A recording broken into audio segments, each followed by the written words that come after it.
This program features live coverage of an African safari and may include animal kills and carcasses. Viewer discretion is advised.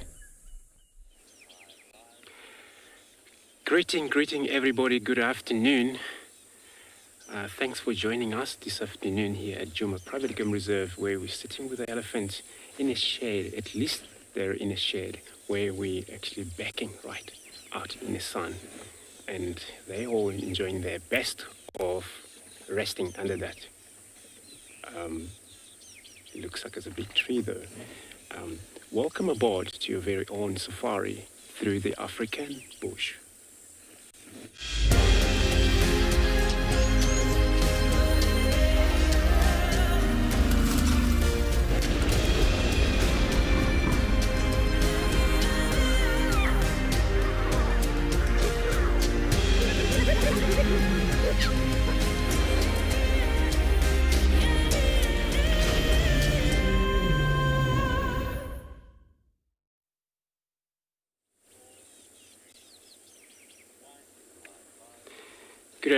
Good afternoon again, everybody.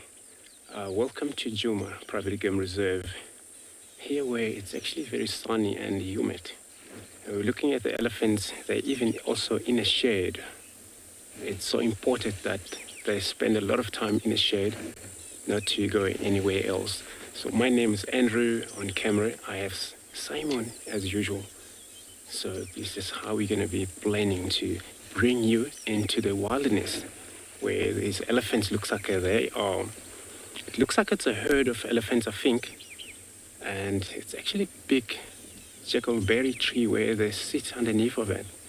Provide a beautiful shade there where they don't really have to move too much. I'm sure they may move just because of they have to feed. And for them to be able to spend a lot of time not to feed, when they're up on the mobile again, they need to focus too much on grabbing whatever they could, because of course there's so much they need a day. The warmer we're at right now, temperature of the day, we're sitting on 37 degrees Celsius, 98 Fahrenheit. So it's humid out here, and we believe we're going to plan on investing a lot of water hole, and then from there see what we'll be drinking later on. And I'm not forgetting that my two lionesses, where they just disappear in front of me, cross one of the drainage line. Maybe later we're going to plan on driving around in that area, see if we locate them again. Hopefully they get mobile when it's cool off. For that, remember to talk to us also, communicate with us using kids questions at wildearth.tv. Those are the young age, and hashtag WildEarth, also at FC YouTube channel, as well as wildearth.tv/explorers. And then this is how we're going to be, or you would be interacting with us as we take you through this African bush. I just that they are making quite a lot of noises here. Maybe they're all well spread around here. I'm going to move forward because there seems to be all of these that just move into further down to the drainage line there. So I'm going to drive parallel the river. Hopefully we get a visual of them again. I might say not easy for everybody, animals, us. This is very hot. So while we're doing this, I'm going to be sending you over to Pinder to say hello to everyone. Damon to say hello to everyone.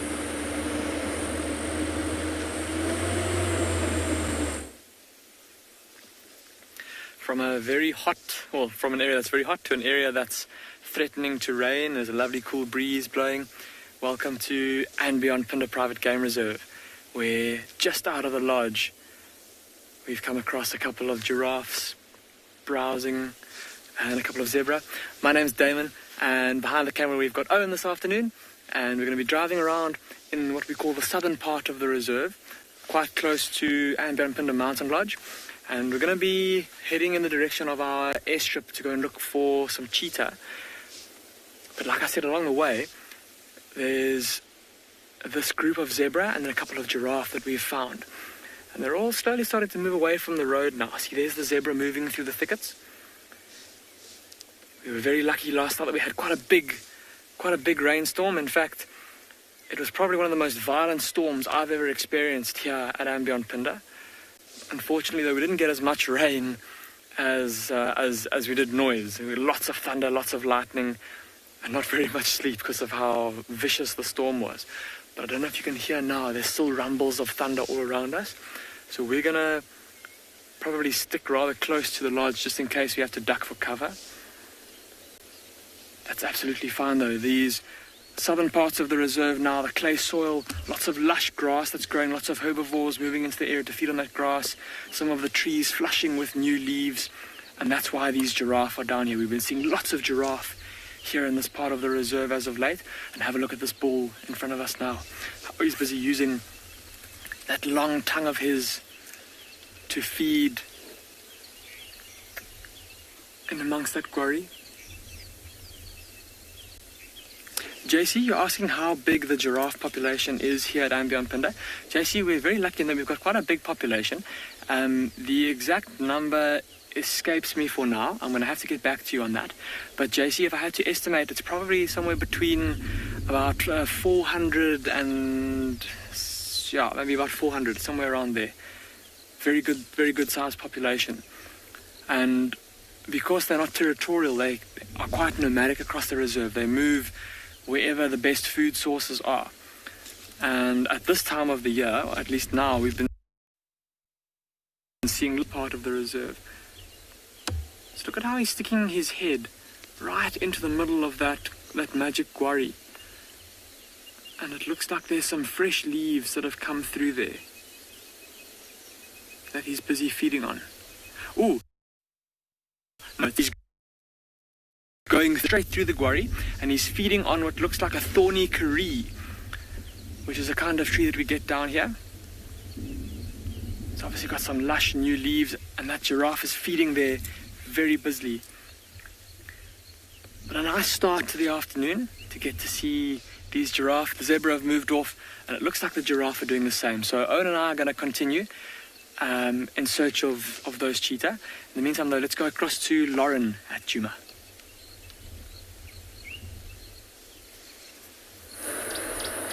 Good afternoon everyone and welcome to a sweltering hot Djuma Private Game Reserve. Whew, it's very hot, but first things first, my name is Lauren. I have Johan on camera and I'm doing a Dylan. Dylan taught me very well. Put the car in low range and let it go. Because I'm a rather small person in size, it means I can stand up a little bit. Now, I've just searched high and low for Mr. and Mrs. Wig. No avail. We really believe that Olivia didn't make it, which was heartbreaking for me because I saw her from day one. I was following the journey, I was drawing my journey, and I'm absolutely devastated. But sadly, that's nature. They would have many predators. But I was actually looking for Mr. and Mrs. Wig. They are territorial and they are monogamous. So you would think that they would still be in the same area, but no luck. I imagine they're still around. It's just getting incredibly thick here, either side of the Mulwati. Now, if I was a very hot mammal, I think I would pick the Mulwati, which is why we came here. We thought it's a good place to check for elephants. Andrew's already done us proud there. And it's a really good place to check for leopards as well. Cold air sinks, not that there's really any cold air. Warm air rises. That's a sort of circulation process. So coming to low, dry riverbeds is the perfect place.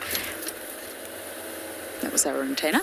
There's also lots of shade, and there's a nice breeze running through this riverbed. But sadly, there's no animals. So it's not a win-win situation, but we shall keep trying.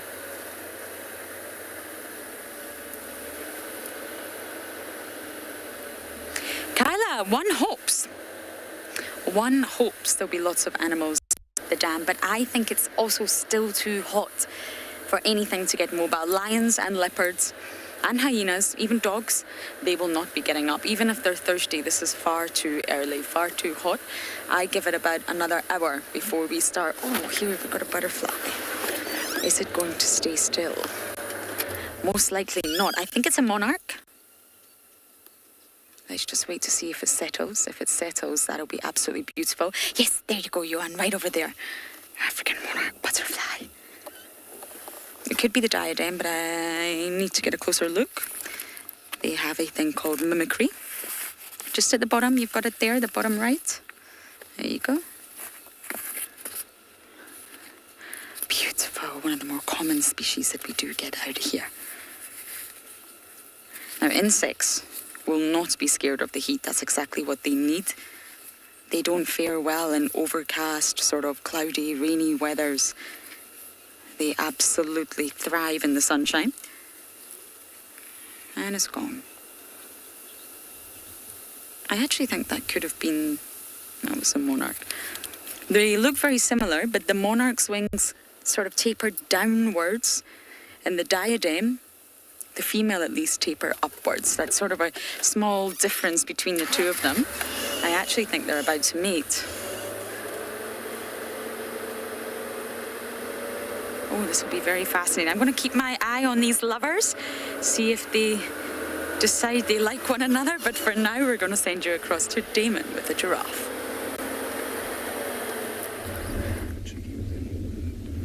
Welcome back to Ambionpinda. I know that I said that Owen and I were going to leave these giraffe and these zebra, but we just got a glimpse of this female giraffe now, and unfortunately she's moved a little bit away. She was quite close to us earlier, and what caught my attention was how big and round her belly is.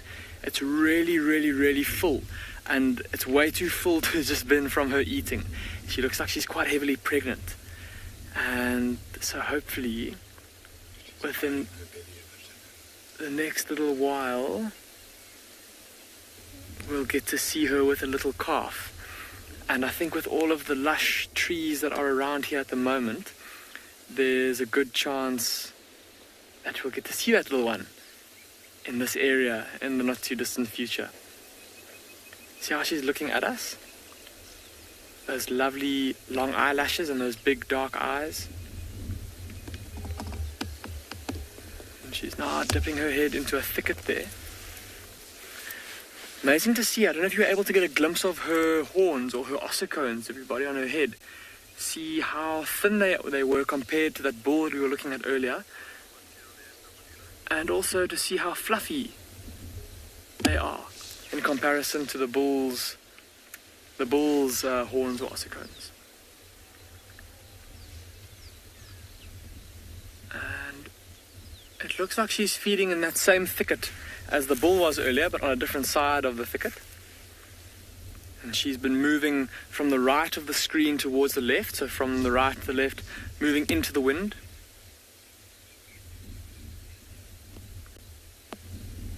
Miss Sunshine, you're asking what species of giraffe this is? Miss Sunshine, the only species of giraffe that we get in South Africa is known as the South African giraffe. So these are the ones that we've got here at Ambionpinda. But as I'm sure you, based on the question that you've asked, Miss Sunshine, I would imagine that you've heard about the different species or subspecies. There's quite a bit of debate going on about whether there are subspecies or independent or different species across Africa. Oh, look, she's just come out again. She's now changed direction a little bit, moving. That's more or less where that big bull went earlier. She seems to be going in that same direction. And just also, while we're here and while we've lost sight of her, JC, to get back to your question, I quickly went and had a look at our game census our animal count from 2018, and I've been a bit overzealous with my estimate. It's only about 200 giraffe that we have on the reserve, but still 200 giraffe across 28,600 hectares. That's still quite a large number. And we often see big groups of them, and there can be days where we see 10, 11, 12, even up to 15 giraffe in a group. There's some zebras that have just arrived on the right again. That same group we've managed to catch up, or they've caught up to us rather.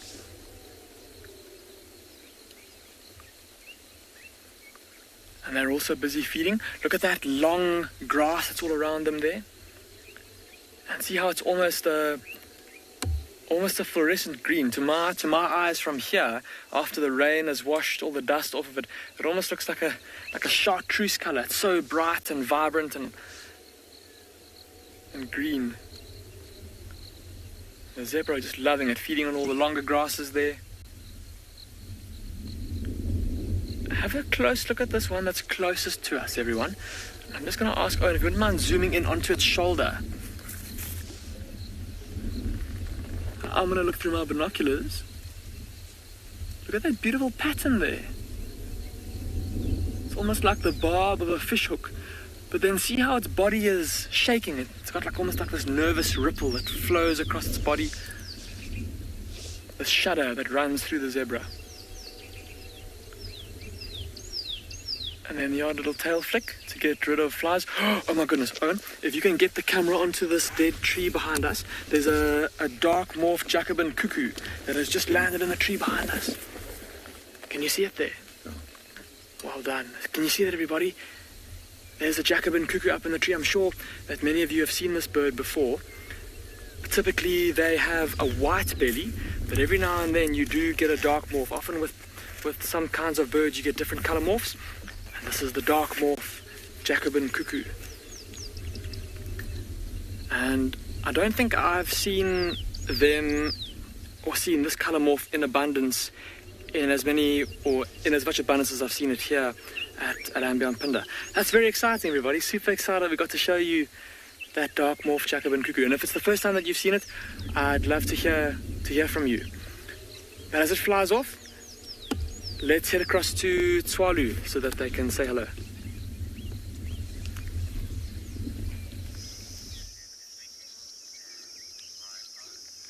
Good afternoon and welcome back to Tswalu. Currently we're having a brief view of an African monarch butterfly. Unfortunately it just flew off. My name is JP LaRue and behind the camera we've got Davy. Hello. So our plan for this afternoon is to work the eastern part of the reserve in search of some larger mammal species and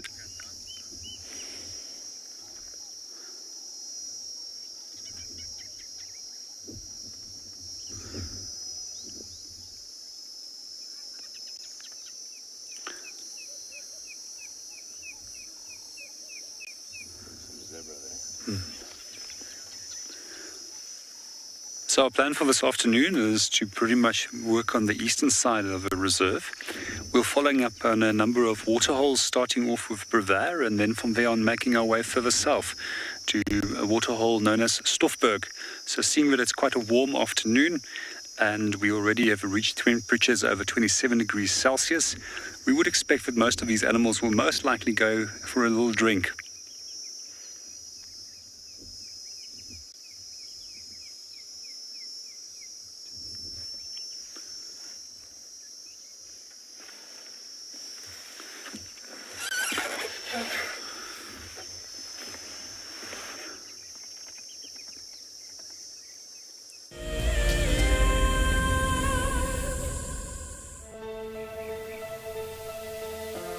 How insane is that animal?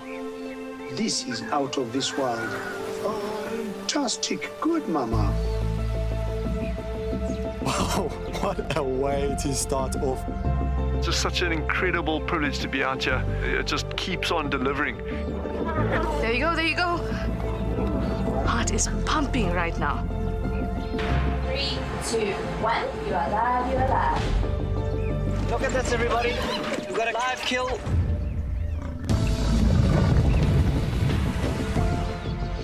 The cock's holding the tail. It's holding tight. Lucky wildebeest. There's nowhere to go. This is a disaster in the making. Something that I have never seen before in my entire life that you are now watching live. My heart is in my mouth, everybody. Look at this. It's gonna make it. It's going, it's going.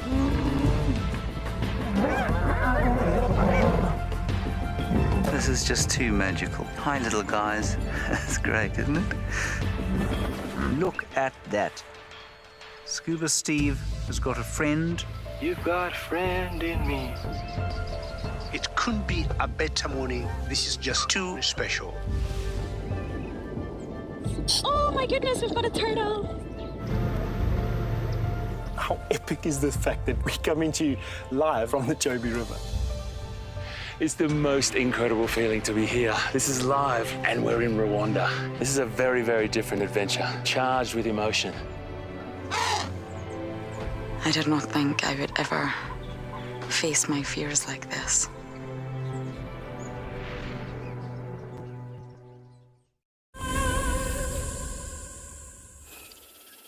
We have our bird of the day, Mr. or Mrs. Woodland Kingfisher. Now it keeps dunking in the water to take a bath. It's a perfect way to keep cool on a day like today. Seek shade, gular flutter, and just regularly dunk your entire body into a water hole.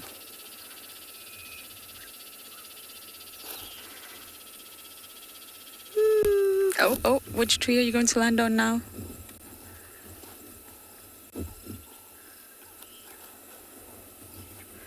Oh, we've gone right up there. Do you see it?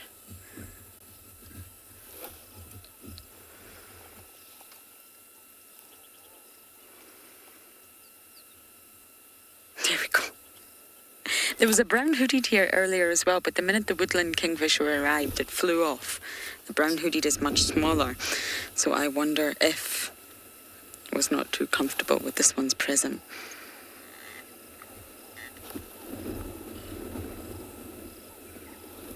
You see he's got his beak open just a little bit here. It's far too hot.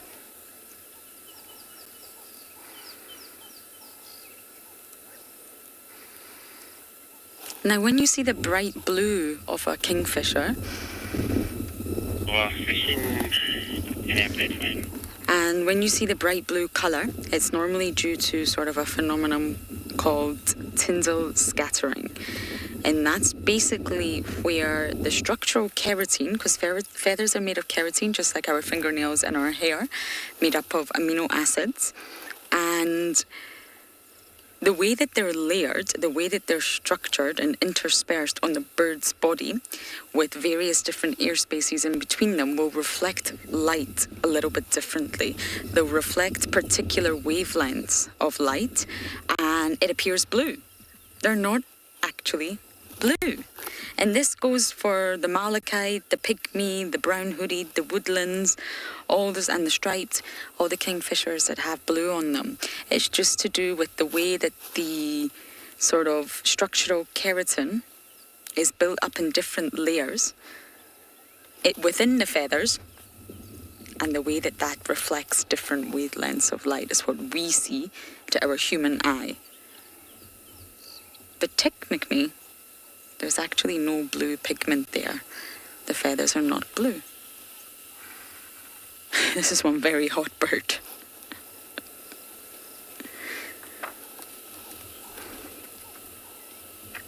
Off we go again. Oh, that looks so good. I wish I could do that.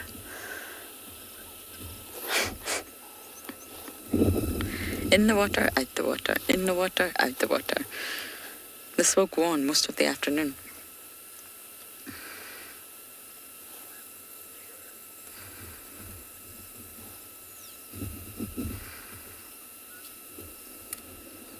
Oh, we're now turning our back to this. Oh, many of you think this is gorgeous. I know. There's just such a large beak for such a small, petite bird.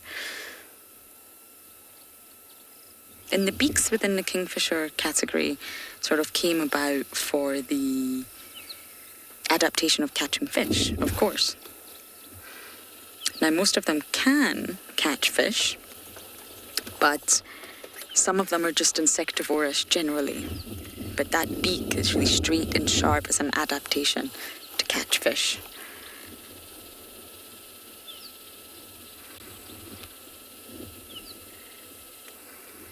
And the malachite loves to catch fish, and they normally swallow their fish whole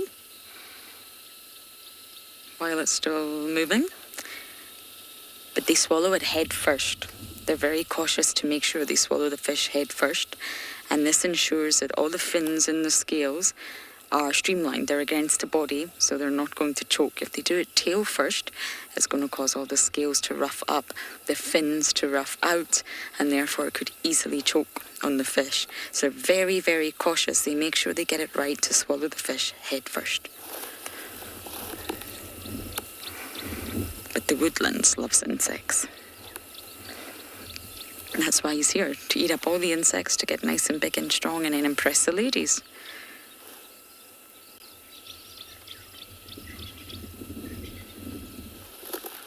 Justin, you're asking, how do kingfishers... something? I thought I heard fight, but I don't think that can be right. I will wait until Jarrett repeats. Oh. Just in a normal way that birds fight. The boys are competitive. They're very vocal. They'll do lots of displaying, and sometimes they will get a little bit physical, but just in a normal way that birds do if you see two males interacting. We see it in the Egyptian geese all the time, and lots of open wings, lots of calling, and kingfishers can actually try to jab their beaks into one another, but it's quite rare. They'll avoid that at all. We've got a weaver here. Hello, Weaver. Are you finally coming back to your tree? I have been waiting for this tree to come alive, and it's just not coming alive. Okay, so I'm going to leave this mini little waterhole, see what else I can find. But we're going to send you down to some stripy animals at Swallow.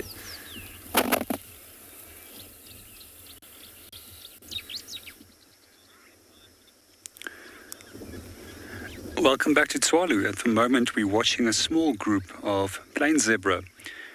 So there's a small little one at the back, and we can constantly see that they are quite nervously watching us, and every now and then dropping their heads while they're grazing. So on Tswalu, we actually have two different species of zebra, both the mountain zebra, which is known as a Hartmann's mountain zebra, and the plain zebra. So quite easy to actually separate these two species from one another. As you can notice here with the plain zebra, the stripes of the black and white stripes actually runs underneath the belly. And hopefully we'll be able to find you one of the mountain zebras a little bit later, and you'll be able to notice that they've got a pure white underbelly. Generally, the two different species also have a different choice in habitat. While the mountain zebra prefers the mountainous terrain, as its name implies, mountain zebra, and the plain zebra tends to stick to the open plains area.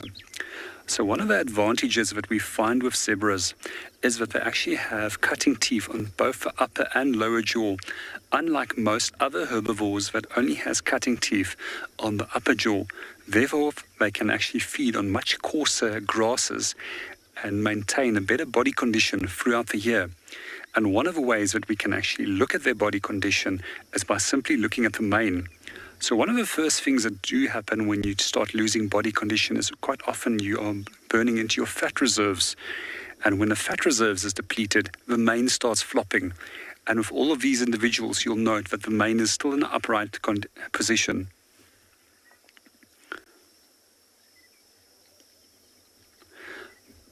Something that not a lot of people actually know is that the closest relative to a zebra is actually rhinos. And we find that they all evolved from an ancestor that originally had 5 toes. And as it became more and more advanced, the rhino ended up with 3 toes, and eventually the zebras with a single toe. One of their ancestors actually was one of the largest land mammals to actually ever roam the planet. It was a rhino-like animal that had a shoulder height of approximately 5.5 meters and weighed in roughly at 20,000 kilograms.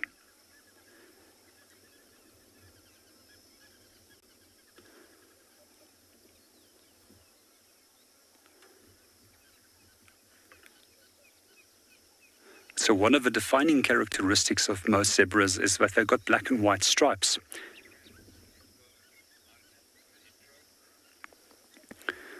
And the black and white stripes has got a number of functions, which we'll tell you a little bit later on. In the meanwhile, we're going to hand you over to MARNA.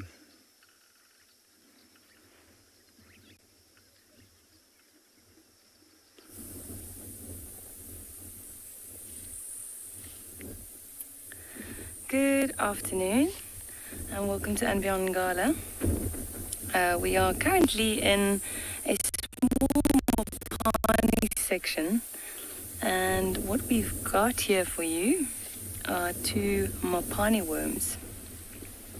You can see it's quite a large, juicy caterpillar, very brightly coloured. If you look at that one in the back there, you can see nice yellow, white, black, and they've got red on them as well. Can't see that too clearly at the moment. So my name is Marna, and with me on camera is BK. So these caterpillars, I'm going to turn it slightly so we can see it now, so they're busy moving. These caterpillars are actually, it's considered an African delicacy. So in summertime, when these caterpillars are big and juicy like this, people collect them and they will actually eat them. So sometimes they dry them, they take out the inside, so the guts, and they will also cook them with like tomato and onion and garlic. And it's not too bad. They're very high in protein. And yeah, a lot of people, especially in this area, eat these Mopani worms. And they really are beautiful. Look at the fine white hairs on the feet of this one you're looking at on screen now. You can actually see those little red markings on this one as well. And you'll notice that the branch that we're holding here, the leaves are, well, it looks like a little butterfly. So that's a Mopani leaf. Mopani means butterfly. And finding these Mopani worms, you know, sometimes can be quite hard. You don't always spot them. But what you can look for, and I picked some of it up, is the excrement of the Mopani worm. So usually when you see this laying below the trees, then you know there are Mopani worms. And you can look up and you'll often see where they've fed on the leaves, and then you will find them. So not only do humans go crazy for these, but you can imagine animals also really like them. So you'll see a lot of different kinds of birds catching them. Baboons will eat them, all kinds of things. And now these poor worms, you know, they have to go through 4 different molts before they can go onto the ground to pupate, and then eventually they turn into a large moth. One of the emperor moths, also a really beautiful moth.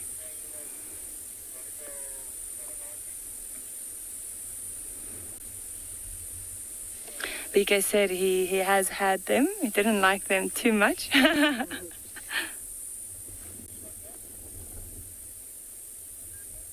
Philae, which of the predators love these worms? Well, like I said, birds and really enjoy them. As far as predators go, I haven't really seen any of the predators feeding on them, if you're thinking of like large carnivores. But maybe birds of prey, they would definitely take them. But the birds that I've seen feeding on them the most were hornbills. And what they do is they flick them around. So they catch them in the bills, and then they flip them around and they hit them against a rock or a hard surface, just to also get rid of the guts inside. And then eventually they'll eat them, or they'll swallow them.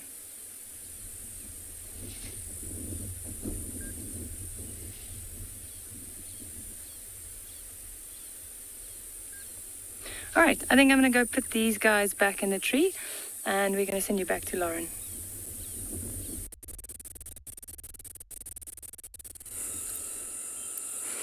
Oh, Mopani worms are a delicacy in our kitchen here too. I can assure you it is not I that eats them. But apparently when fried, they're very delicious. Now we've got a few elephants on the ground here. The large one on the... Oh no, we're getting up. We just decided to just collapse on the ground. It's been a tough day. You see how difficult it is for them to get up. That is one soggy bottom. There must be a moist mud puddle there, I think. I can't see anything, but I think someone just got scolded.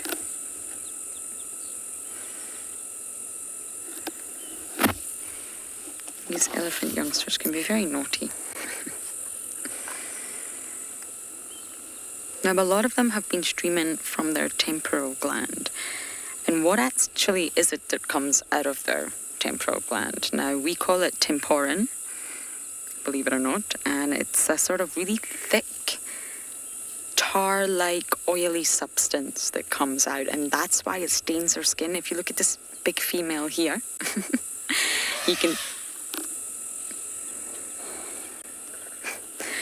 you can see that it stained her skin. It's not moist, that's old temporin there. And, oh my goodness, we're all going down on the ground. Do you know, I think we can get a little bit closer, Johan, and see actually what they're doing. Must be a mud wallow.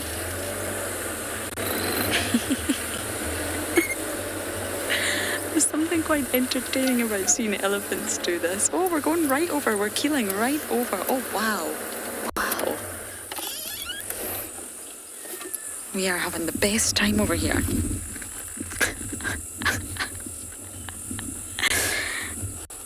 That's one of the biggest females here, Big Mama, and you can see that stain on the side of her face.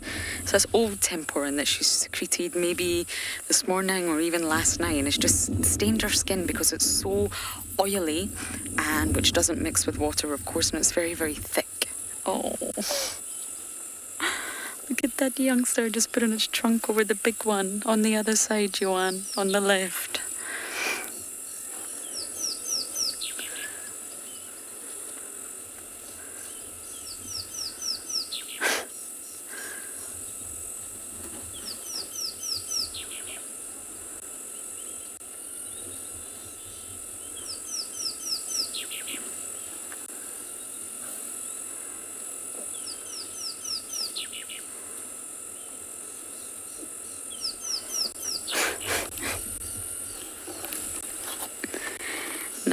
The one on the right is completely given up. It started to move its head, but it was flat on the ground.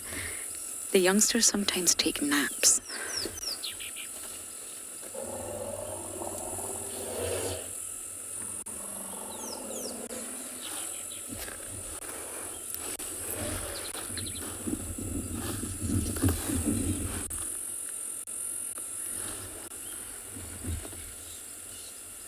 Some interesting interaction there.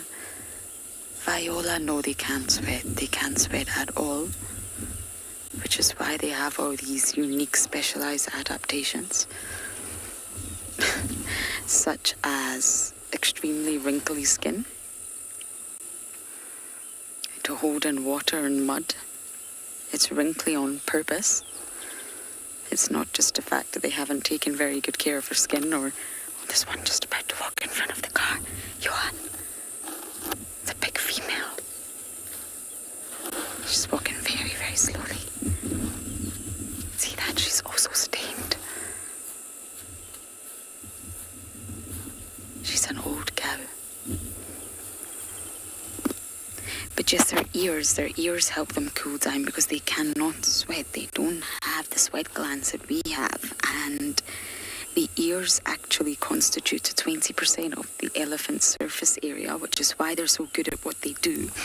And they have a vascular blood system inside that pumps blood flow. It's normally around 5 to 12 litres per minute, depending on the size of the elephant. So this means that the ears alone give off 75% of the heat loss. 75%, that's 3/4. Then you add the wrinkly skin. They've also got wrinkly skin under the soles of their feet. Then you add the hairs. They've got long, wiry hairs on their body. And this is also believed to help cool them down, believe it or not.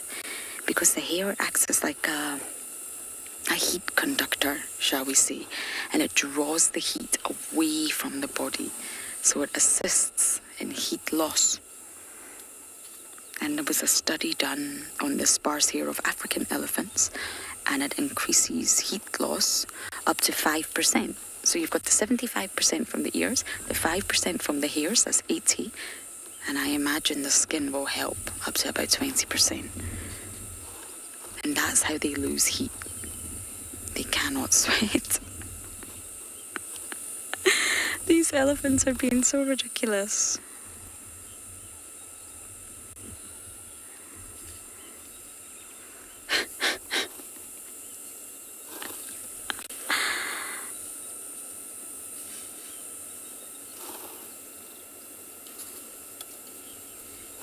And that's why they have evolved these adaptations.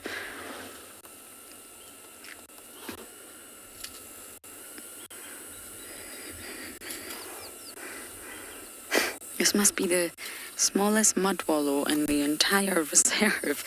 And yet we have how many elephants inside of it?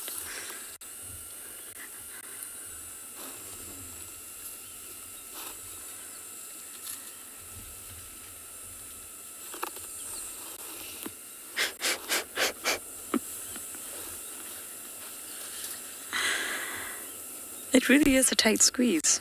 Oh, there's more coming. I'm not sure how the physics of this is going to work.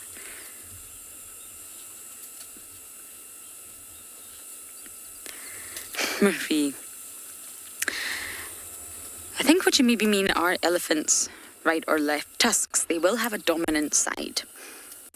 Most mammals do, actually. They say that all polar bears are left-handed, but in all seriousness, they will have a dominant side, and therefore you can visibly see what side is more dominant when you look at their tusks.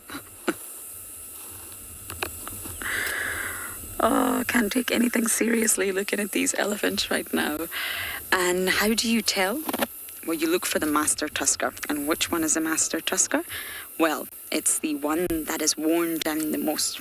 So maybe not the juveniles, but when you look at the adults, you will always see that one tusk is worn down more than the other.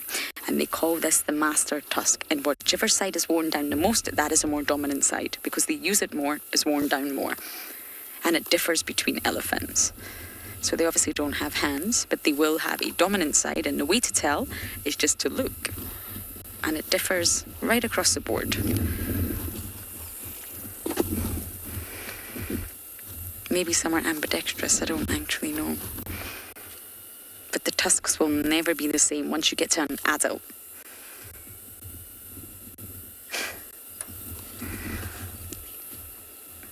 Oh, another one going down, going down.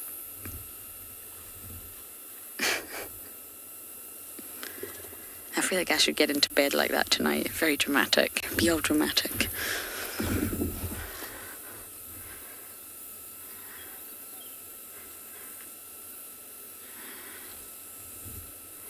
For such big, cumbersome animals, they just love to lie down sometimes. At least when the ground is cool. It must be very cold over there.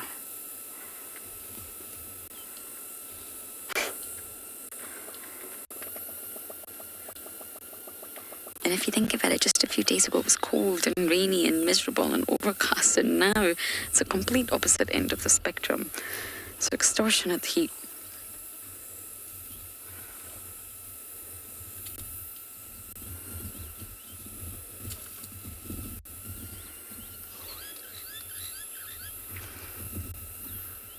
Sonia, the adults are just big kids, huh? It's more common to see the youngsters, but adults love it too. It must just feel so good. Imagine having skin that dry, no sweat glands, no hands to scratch or itch or pick off parasites, and you see a big muddy wallow. How could anyone resist? But yes, it's highly entertaining when you see the adults do this. Do you know that you're on camera? I think you do. You've got a little bit of something attached to your face.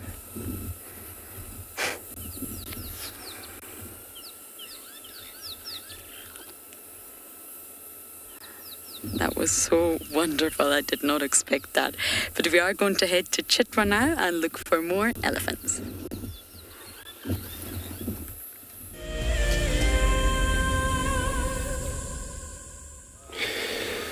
Beautiful. So we came this far north into Beblisuk right now, where there is a crocodile in here, Kayamanzi. As you can see, that Luxaka, when we get here, was a Egyptian geese that was getting hunted by this croc. So, but now they've moved far. Looks like they're busy moving away from that crocodile there.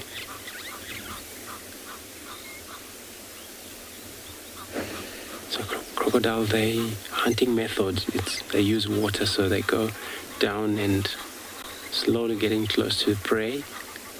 And it seems to freeze, almost look like nothing when they just pop a little bit of its nostrils up just for a breathe a bit, also to get a sight of the prey species, how far it is.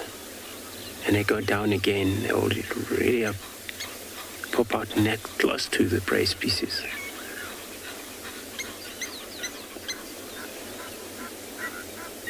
I didn't know there was a crocodile here in this, but it's a big lake anyway. It has to. Wouldn't surprise me that.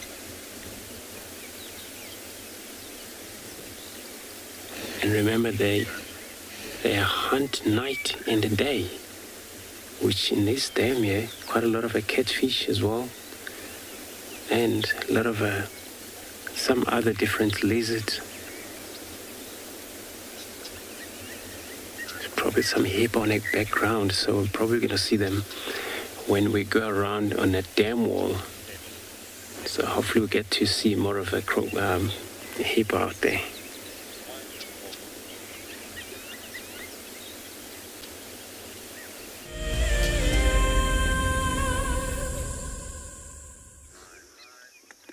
Welcome back to Tswalu.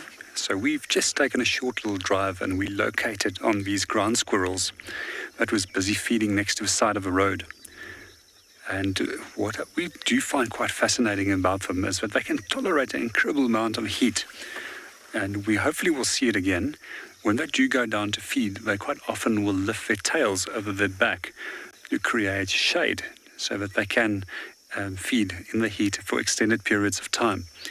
So quite often what we also notice is that they are very alert and that they will keep looking around to see if there's any potential threats. And we also find that they also quite often will associate with other species such as meerkats and yellow mongoose, and they will also benefit from those species in terms of alarm calls. So the reason why we knew that they were males is obviously obvious if you look underneath the tail. But what we do find interesting is that they actually come forth in separate sex groups of either male squirrels or female squirrels. And we tend to find that when female squirrels are in estrus, these males become quite pesky, but they often will chase them away. And eventually, the most determined of these males will be the fortunate one that gets the opportunity to mate with these females. One of the things that I do find quite fascinating about squirrels is that they immediately will know if there's a strange squirrel within their group. And these males that do enter their groups are often detected by means of scent, because squirrels will quite often anal drag one another, and in that way they share a communal odor and then immediately will pick up on a stranger sneaking into their burrow system.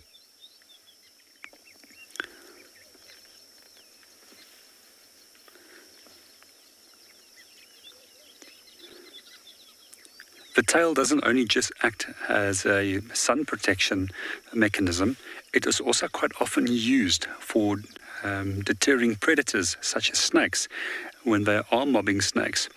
And one interesting sighting that I had here at Tswalu a few years ago was where a small group of meerkats located at Cape Cobra. Immediately, the squirrels joined in and mobbing the snake. And what we saw was that the squirrels were actually more aggressively moving towards the snake and at the same time flicking its tail at it while they were alarm calling. Eventually, the squirrels, as well as the meerkats, drove away the snake out of the area and kept on doing what they normally do.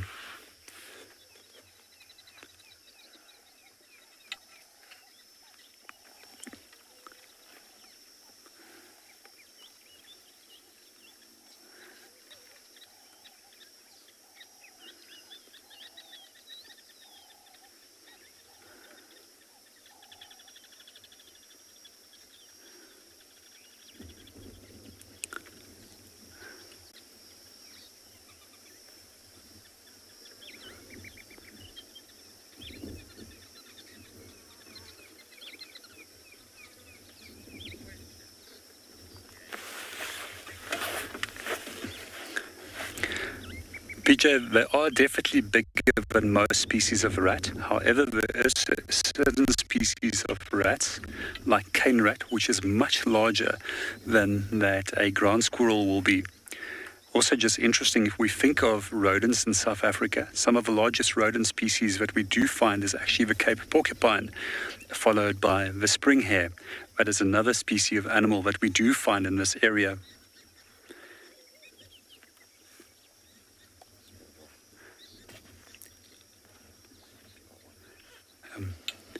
So these little guys decided that it's time to go into the shade and go and shelter into a burrow.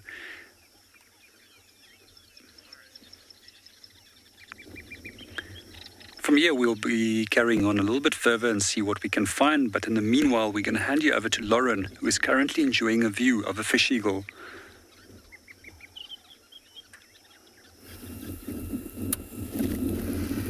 The fish eagerly on the ground. What is one doing?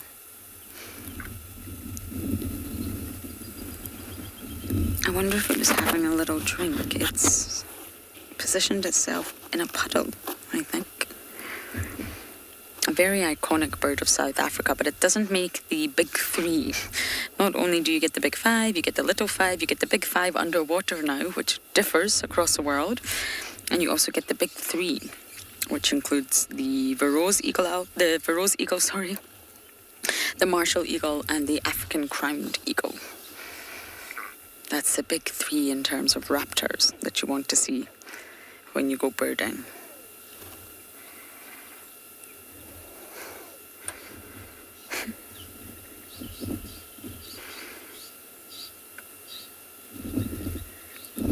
It's debating something, I think.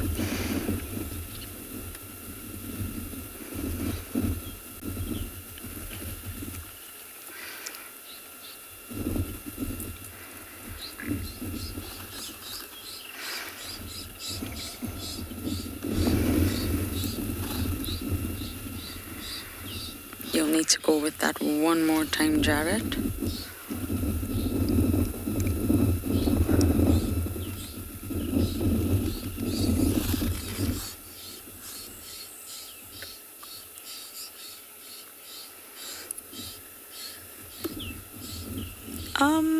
I don't think so, Claire. It's quite a bizarre question, but I don't believe so. There's not many species. Of course, interbreeding happens, but it really threatens the genetic integrity of any species. I don't believe so.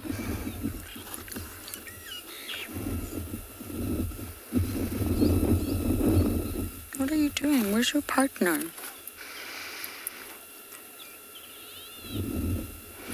You have different levels of monogamy out here in birds. It can be a lifetime monogamy, it can be a seasonal monogamy, it can be a very short-term monogamy. And with the fish eagles here, both the male and female, it's a long-term monogamy. They're always here. They've got each other by their side. And it's not just a seasonal monogamy, so you do get some birds that will stay true and loyal to that female for one breeding season. But when they part ways, once summer is over, they'll come back again the next summer, but it will be a different female they will then choose. So it's sort of serial, seasonal monogamy, if you like. But that's not the case for the fish eagles. They seem to like each other well enough to want to stay together for the long term.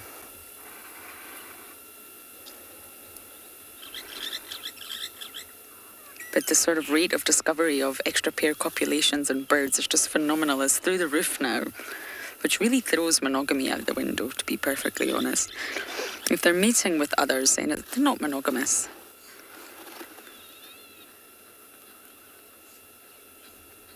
Ziggy, most raptors are highly visual, and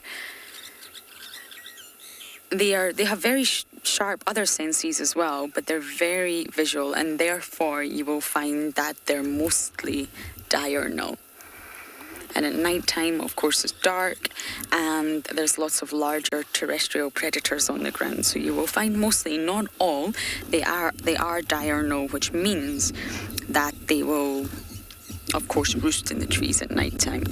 Now, owls can also be classified as raptors because they seize with their talons, and generally speaking, owls are nocturnal, not all, but most, and therefore they will, of course, be more active at night during the day. It depends on the species, but generally speaking, they will roost at night time and not be active.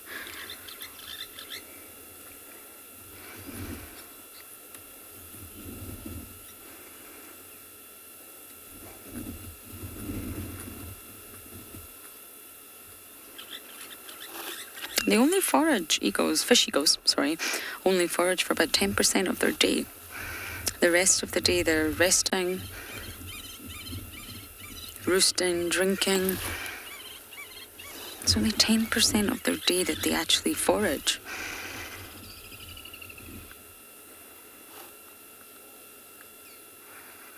So seeing this individual not do very much is probably commonplace.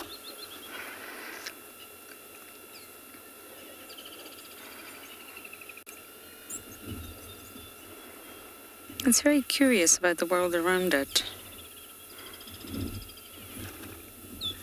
It's very, very nice to see a fish eagle on the ground for a change. So as I bumble around Chitwa, we're going to send you guys down to Swallow.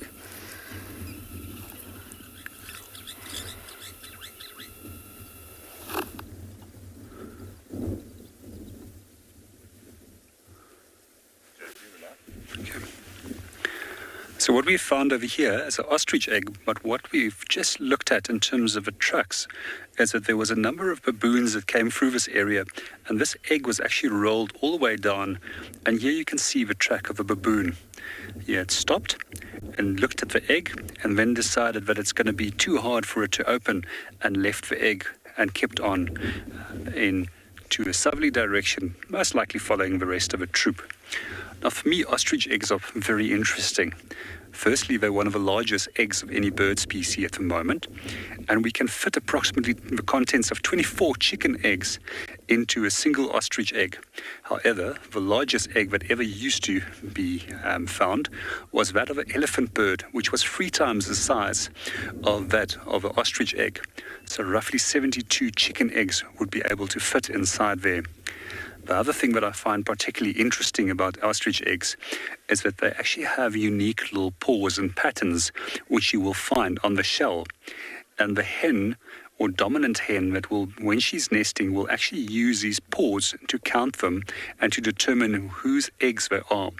The eggs that do belong to her will be put in the center of the nest, while the eggs belonging to lesser or less dominant hens will be put on the outer edge, where they will actually be more vulnerable to predators such as baboons and also species like brown hyena that do love eggs. Historically, we also used to get a vulture species occurring in southern Africa, which is known as an Egyptian vulture, a bird that I've only seen once in South Africa as a rarity. This bird has also evolved a unique trick by using small little stones and pecking away at the side of an ostrich egg until it breaks it and then feeds on the contents of the egg. These eggs were also quite often collected by humans, such as the sun hunter-gatherers, and what they would do is open the one side, then feed on the contents of the egg, and then use these eggs as water reservoirs and strategically hide them along their paths, especially if they know that they are going into areas where there's no water. They would retrieve these on their way back. One of the other fascinating things that I do find about ostrich eggs is the coloration. Unlike the eggs that we saw this morning of the lapwing, which was speckled and was so well camouflaged and hidden within its area where it was nesting, the ostrich egg really stands out. So scientists actually had a look at it and asked, but why doesn't the eggs have a coloration pattern that makes it blend in with the Kalahari sands? The reason is actually very simple. They tried various colorations or added various colorations to the eggs and found if they slightly darkened the egg, the temperature of the egg will increase by 2 degrees Celsius and kill the embryo inside the egg. Therefore, the ostrich had to have a trade-off and leave the eggs white and visible. But on the other side of the end, ostriches are also quite often very protective about their nest and also about their young. And they've also got incredibly keen eyesight. We will notice nicely that the male will sit on the nest during the nighttime, hence the reason that they've got black plumage colors, while the female, that's much duller in color, will sit on the nest during the daytime.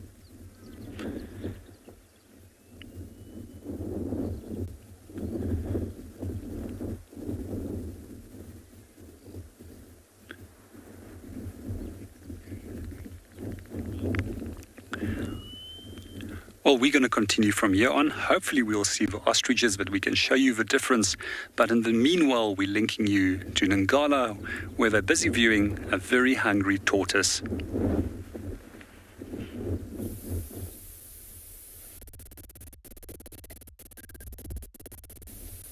So we've come across a little leopard tortoise feeding on the side of the road here. Looks like he's plucking the leaves of that little shrub there. How incredible is that? Quite a small little leopard tortoise. He looks really hungry.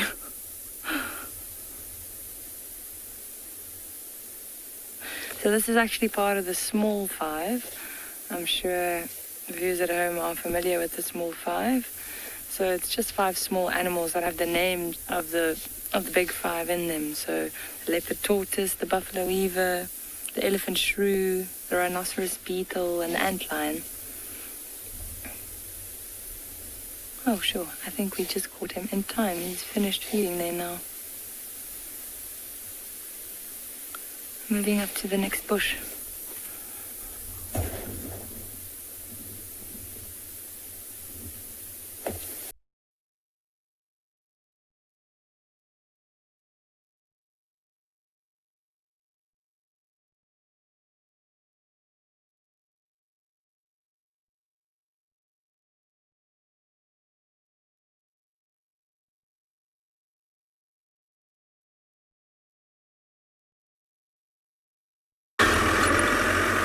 We can maybe talk about yard eggs the next time.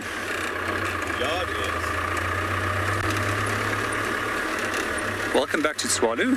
We're currently just making our way further along towards the dam that's called Brevaire, and we're in the hope that we might be lucky enough to see the lions in that area again.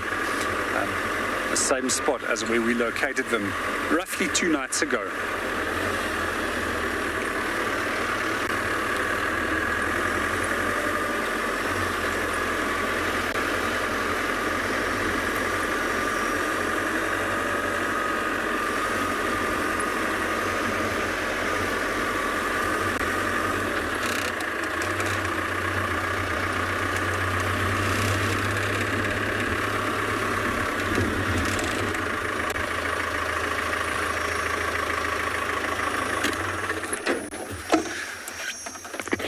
I must say, in terms of which other animals will eat ostrich eggs, as far as I only know, the brown hyena and also the Egyptian vulture, as mentioned earlier, and sometimes baboons I've seen also running off with these. Other than that, I'm not 100% sure. But I do know that humans do love them as well, and so do I. And I can share with you one of my favorite little recipes of an ostrich egg omelette. Fine biltong powder, pepper dews, feta cheese, a little bit of black pepper, and a little bit of garlic. And you've got an absolute winning recipe. Just bring a lot of friends and make sure that they're hungry, because this feeds at least 6 people.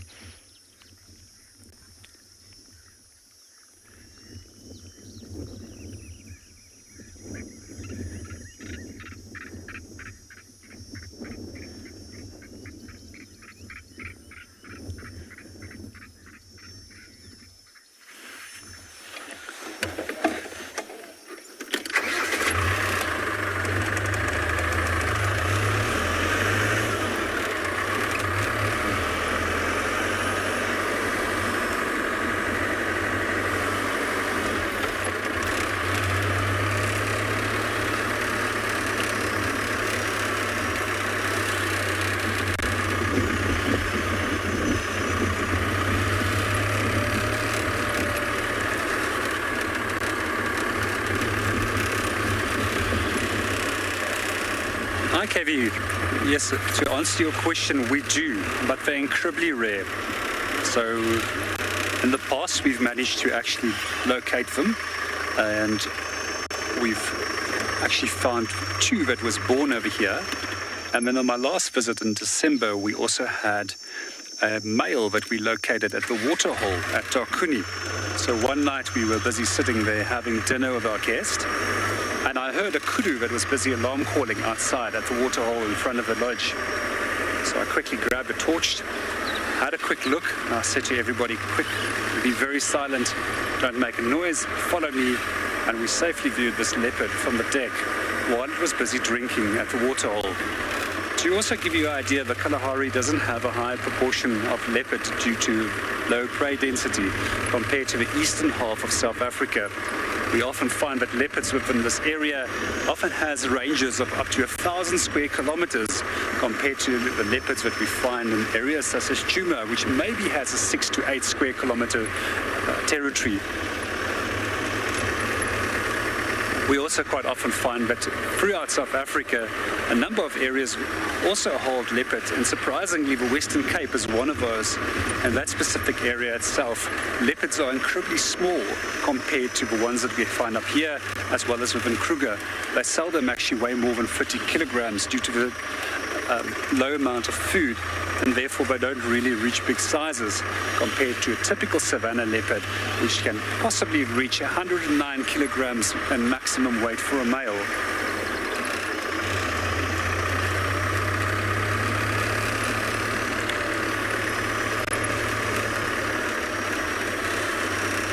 What we've also noticed in areas where leopards do not have any other predators that they have to fear, they actually feed on the ground.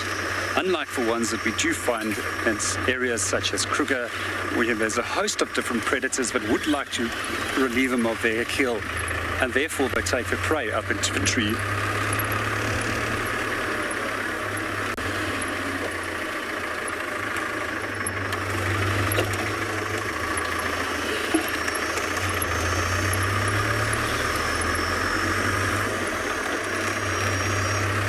So 100% right. It's the most beautiful that I've actually seen swallow in many of the years since I've been working here, and it's definitely the greenest that I've ever seen it.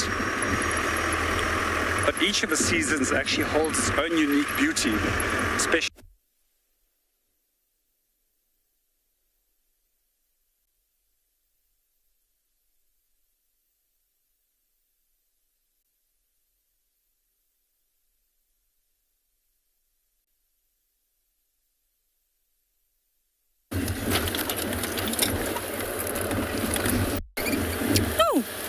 Sorry about that.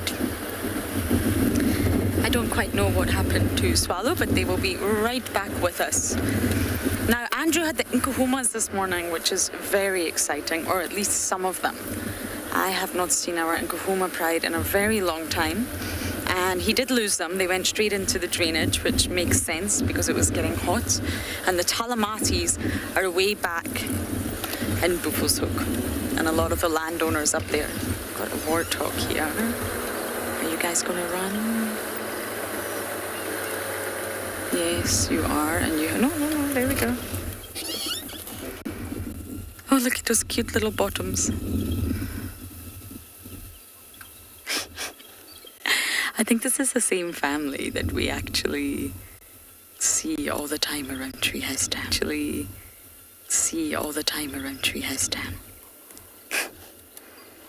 It's looking at us. And now we're really off. So yes, all the landowners up in Buffelshoek are very happy, and they're saying the Talamatis are back. They're back home.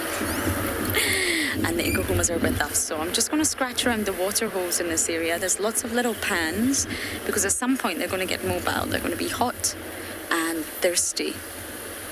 So talking of lions, I am going after the Nkuhumas, but I believe Andrew has the Talamatis.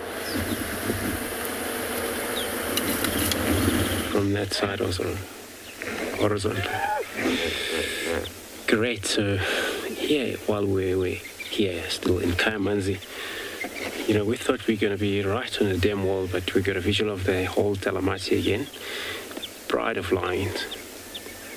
For now, where we seated, we count about 12 of them, which I heard that 4 female were also seen far of here, east, which I think it's on KNP boundary, Kruger National Park boundary. So I think this is where they've been the whole entire day since this morning. And when I came down here, my idea was just to see if there's going to be a lot of activity in terms of waterbucks, zebras, and wildebeest coming down to drink here. Of course, hippo, as you can hear, our background, still making a lot of noises. It's quite nice again, we get to see the pride, this pride. Yesterday morning we were following up on that dark man until we lost that signal, and then from there we're not sure what happened to him.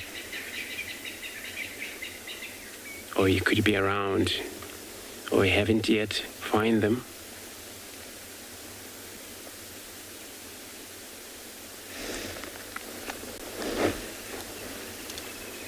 So they look like they haven't really get enough feed, which maybe later they will be very much interested on getting to move hunt. We saw impala cross the dam on the far south of here.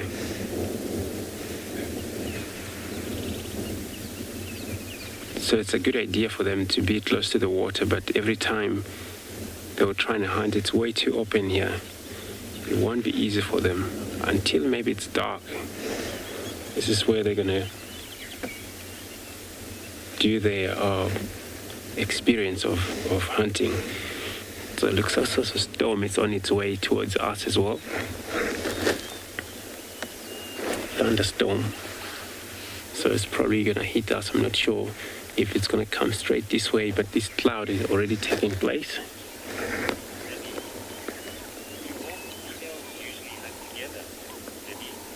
Vinny, so yes, the female hunt together. Here we have all 5 adult females and the whole of the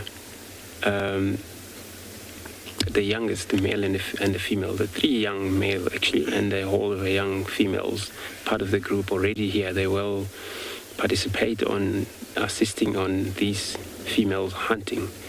So everybody here hunt. They already had a skill. They learn from their parents during their lives. So they cooperate hunter. So this is so important. Always we talk about pride of lions. Always when they hunt, they succeed, kill. If they already hunt impalas, they all surround and make sure they approach from the different position all of a sudden. It happens they will come out with the 2 prey species, or maybe 1, but then they're going to share feed on that. Even though it's not going to be enough, where impalas is 60 kg, 55 kg meal, where, well, each lion or lioness would need anything from 13 kilogram, 12 kilograms, so won't have enough for all of them. So yes, they all hunt. Remember, they hunt by sight, also smell. Usually cats, dogs, those carnivores, and they hunt by sense. They say something died way out. From there, they were able to even judge the distance, how far it is. Maybe won't tell what it is, but they can able to tell how far it is if they can make it up there, and you see them make their way across far to reach that area. You know, if it's an elephant or hippo, which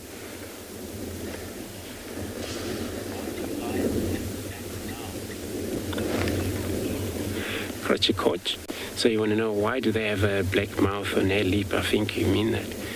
So I'm not just so sure. Usually those consist of glands, not a proper gland, but there's some kind of a secretion. It's always reached in this pitch, black on their mouth. Could be mean that every time, you find also on a leopard, when they touch trees, they use those one as well. Once it's attached to a leaf or piece of wood, scent left behind. It's kind of a way of communication as well. I think so, on my own opinion.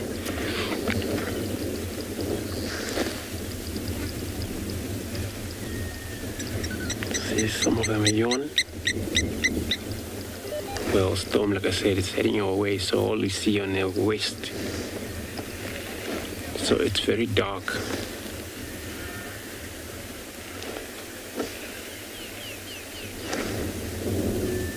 So if it's that the case, then if it is storm heading our way, pretty much, we're gonna make our way close. We're gonna wake around close where we can get a hold of the roof immediately if it's rained properly.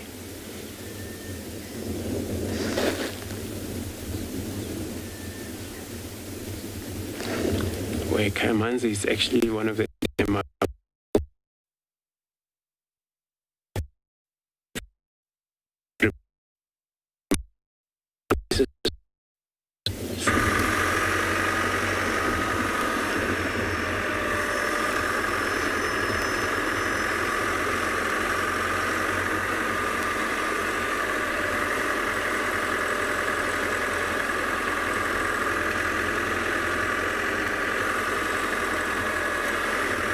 Welcome back to Tswalu. We're still currently making our way to one of the water holes.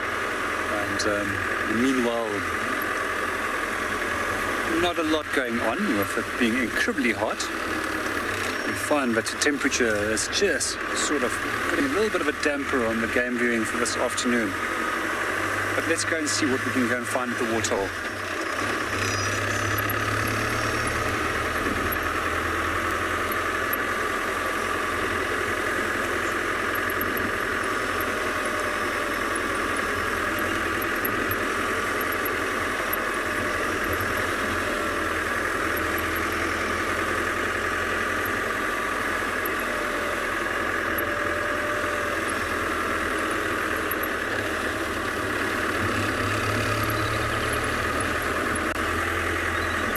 We almost at our water hole, just a few more minutes, but in the meanwhile we're going to hand you over to Lauren and Juma.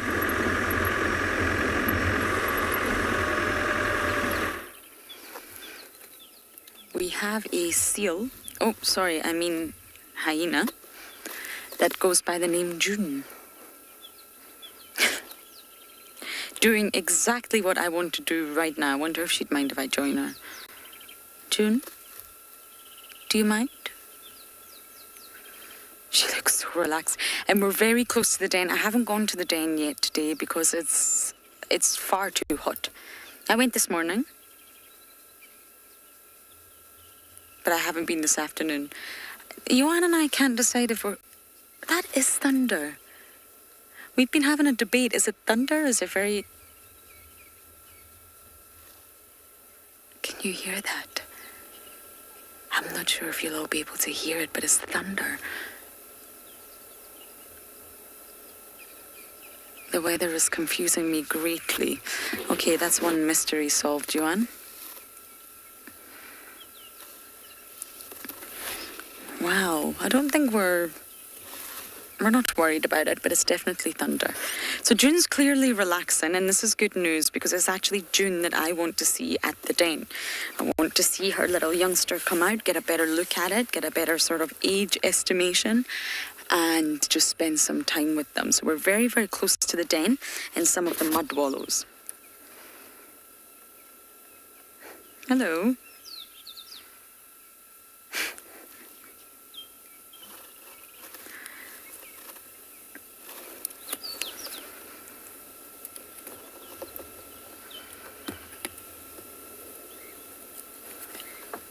She looks very relaxed. It must feel so fabulous just to lie in cold water. It really must. Gregor, you're asking how old is June? Well, she was born in 2015, so that will make June probably over 5 now, approaching 6. She's very much in her prime, and when I first met June, she really didn't look like this. She's changed a lot physically since the matriarchal takeover, where Ribbon decided things had to change. That's when her ear got damaged, which it makes her very easy to identify now. She always was quite easy, but That floppy ear makes it very easy, and her physical condition's never been as strong as it was when I first met June. So she's coming up for 6 years old, but we don't quite know her birthday. And in November 2019, she had a litter, and that was Sutu and Swana. Swana didn't make it, I'm afraid, but we do still see Sutu. But June was actually the daughter of Scarback, and Scarback was one of our iconic older hyenas. I never got the pleasure of meeting her, but she was quite iconic. And that was June's mother.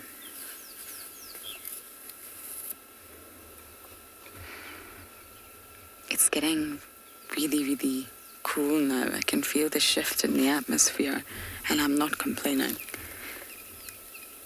So I wonder if that means the den will be more active sooner rather than later.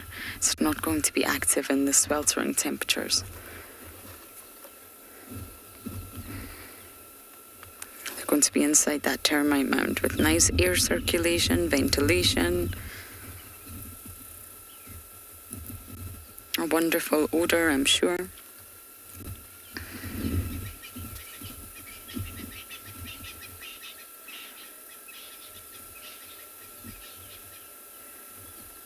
Now, I've seen everyone interact with Ribbon now, but I'm still just not entirely sure what's happening with June and Corky. They're definitely both lower rankers now. I'm just not sure who's at the very bottom. But they both spend time at the den and they both interact with Ribbon. I just can't make up my mind who is the lowest, who is at the bottom of the pile.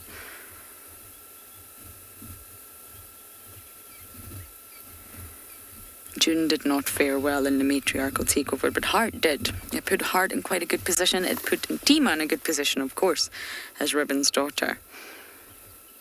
It's definitely not a bad thing when your mother becomes the matriarch. In fact, it's a fabulous thing. Wow, I can't believe this thunder.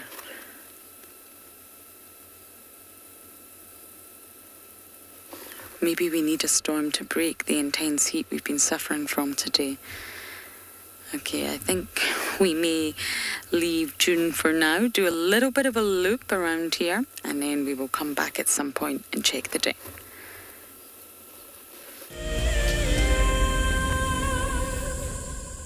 Wild Earth is launching our brand new Explorer program with an opportunity to win a very special Wild Earth expedition. The lucky winner will get a behind-the-scenes Wild Earth experience at the magnificent and beyond Ngala Tainted Safari Camp. The prize includes a 3-night stay for you and a friend with a chance to sleep out in the unique Ngala treehouse. Become a Wild Earth Explorer and stand a chance to win this and many other prizes. Terms and conditions apply. My name is Moritz, and I come to you live every day from Tswalu, Kalahari here in South Africa. My favorite thing is probably the predators. And as you can see, we're looking at some of them right now. These are the kings of the Kalahari. Spending time with the cats, it's just a privilege. And I love their behavior, you know, the more that you look at them, just the power and the sheer beauty and elegance of them. Catch up with the guides daily here on Wild Earth. Welcome to my car. This is Wendy, and she's my favorite. She would love to have your name engraved on her so you can be with her every single time she goes on a safari here in Djuma. If you become a Wild Earth Explorer, you will have the opportunity to buy an engraved tag which we will attach to her. We will make sure to send you a digital picture to show you exactly where you are sitting on her. You will have front row seat in every single sighting.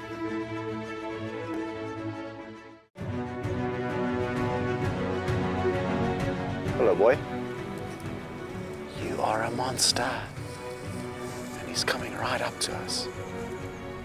Hello, boy. Oh, settle down. Settle down. He is very, very close. He's pushing his trunk against the car. You can feel the car moving. Hey, hey, hey, hey. Stop that. Expect the unexpected here on Wild Earth daily.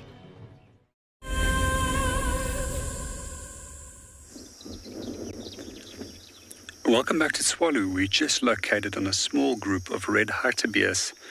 So we're very amazed by the fact that they haven't run off you. Normally these animals will, as soon as you approach them, will run off, stop and stare from a distance. Now while they are on screen, if you note at the shape of the horns, they do have a heart shape, and then the coloration of the coat is what gives it the red, and hence the name red hartebeest. They're very closely related to species such as wildebeest. What I do find particularly interesting about this whole little group of wildebeest and their related species, such as tsessebe and hartebeest, is that all their young is born in an advanced state where they can stand in almost 5 minutes and keep on following within almost 45 minutes. Another strategy that they have quite often is when they are chased by predators and where the parents know that the calf won't be able to keep up with the rest of the herd, the calf will deliberately drop down into the grass, and the parents will keep on running and distracting the predator away from the calf, and later come back for the calf in the hope that it's been overseen by the predator. With most of the other antelope species, they actually have young that we refer to as lying out young, compared to the tsessebe and hartebeest and wildebeest, which has follower young. And what we do find with the species that have young that does lie out is that the young is actually born scentless, that the female will return to it on a regular basis to provide it with food, but also to make sure that it's not producing any waste product. And what she will normally do is lick the anal region and stimulate it to defecate and urinate, and then consume that predators cannot detect that calf. What we also find is with calves that have lying out behavior is that they've got fairly short gestation periods, but very long periods that they have to lie up, compared to species which has follower young, which has generally got a longer gestation period, so that they are ready to enter the world.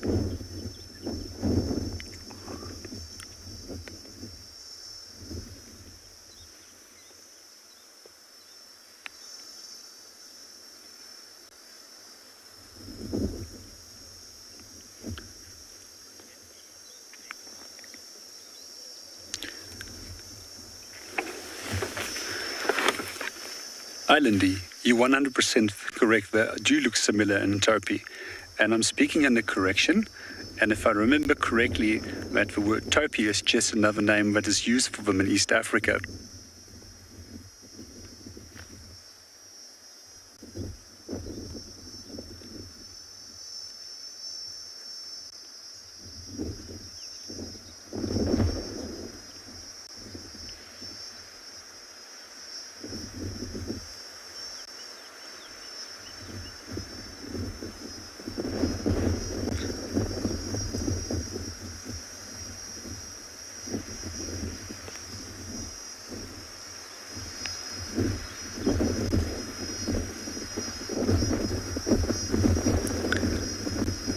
Hi Jenna, to answer your question, historically it would have been possible, just like that wildebeest would most likely was also a migratory species. I would assume that they are migratory and would respond to local outbreaks of rain, maybe in the distance, or thunder, and be attracted to those areas because they would know that they could get better quality food in those areas. And it probably makes sense that they were migratory at one point, because why else would they have follower young? So what we find is that quite a few species of antelope actually have become sedentary, where they no longer migrate. One of those species were also springbok, which have large migrations along the western half of South Africa.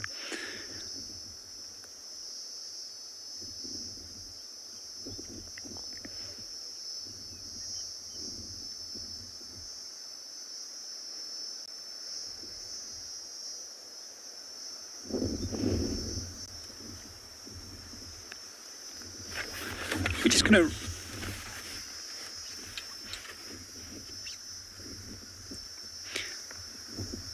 It is a very interesting set of horns. It almost reminds me of a time trial bicycle or a Harley Davidson if I do look at them in the distance.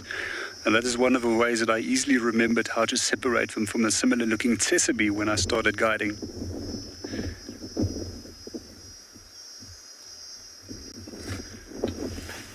We're just going to reposition and see if we can get a better view of them.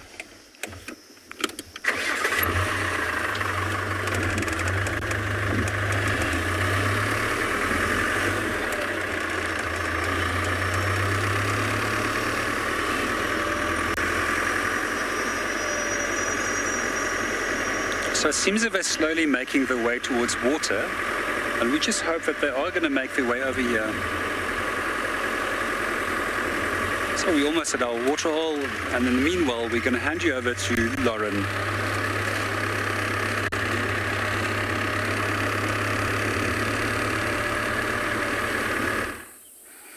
Now, this might not look like much. We're on Ingwe Alley, and since there's no Ingwes, I wanted to point something out to you. Now, this is a termite mound, and it's a very small one. It's really not that fabulous or elaborate as the other ones we see. But look, Johan's going to get you closer, and what you will see is that this, I'm not going to touch it because I think it's still quite fragile. There's a colour tone, it's two-tone. The lighter stuff is very dry, it's old, I can touch this, but the darker stuff is the new art. Oh, there the soldiers are coming out. No, it's the workers. Oh, they are here. Okay, this is very exciting. All the darker part is the new construction that has just been done in 2 days. I was on this road 2 days ago, and I can assure you all of this wet patch was not present. So if you just look nice and closely here, you'll see it's all been done. It's so fine. Every little bit of sand. They've used spit, their own saliva, soil, and any little bits of debris that they can find. And the workers have constructed this, not the soldiers, not the kings, and not the queens. So from 2 days ago, when I last saw it, they've waited for the rains, and this is why the rains is so important for termites, and they've started to rebuild their mound. And with the next rains, they'll do it again, and this will go the whole length of summer. But this might not sustain. This looks quite fragile at the minute. If I was to do this, which I will not do, it will most likely collapse. And therefore, they've got a lot of building to do before it becomes a mound this size. This will only last for the summer, but I can see them starting to get active here. I'm not sure if you'll get them from here, Johan, but let's try. We may as well try. There's little workers coming out. Little white ants, the termites. I am going to jump back on the vehicle, but we'll see if Johan can get them from there.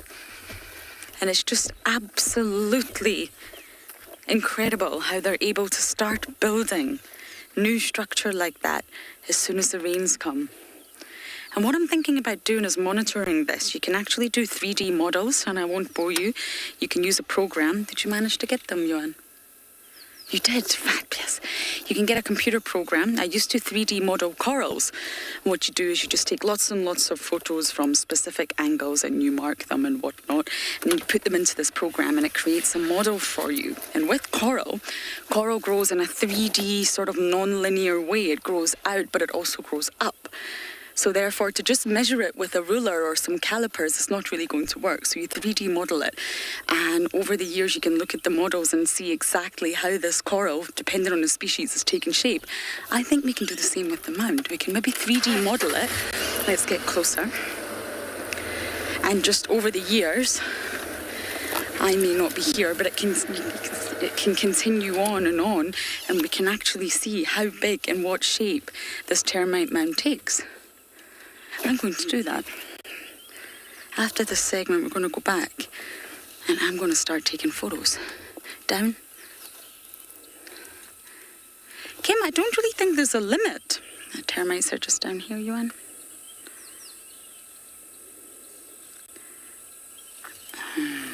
To the right. I think you've gone a little bit too close. There they are, up here at the top of the frame. You see them? That's the workers getting busy, right in there, in the centre. That's the workers. I don't think there's a limit, to be honest. I know that some of the termite mounds in South America and the Amazon can be seen from outer space, can be seen from satellites. They are that large. Humongous structures. Now, the termite mounds in the Lowveld get much... Sorry about that, that was rather loud. I know that the termite mounds in the Lowveld get much, much larger than the termite mounds in Swallow, for example. So it's very dependent on the species of termites, the area that you're in, and the sort of environmental conditions, what resources are available. It will depend. But normally they say on average, are we able to get any closer, Johan? That the size of a football, an American football, So it's all very complicated when it comes to football / soccer / American football. The size of an American football can take up to 7 years. It sort of gives you an indication of how slow it is. They're minuscule little insects building grain by grain by grain. And although it's not the clearest views, in the centre you can see the workers, those little white ants, and they're doing construction work. I don't quite know exactly what they're doing, but they're building on the mound. Can you imagine, even if there's 1,000 of them, how long that'll take? They don't have a leader, they don't have a boss, they don't have a blueprint, they don't have a sort of architectural drawing to show them what to do. They're just communicating, and they're just doing it all for the collective, together. There's no individualism in this colony. I think it's going to be really fascinating, at least for the next month or so, to keep taking a photo of this mound. That's my new project. So I'm going to jump off and start taking photos, and you're going to pop over to JP.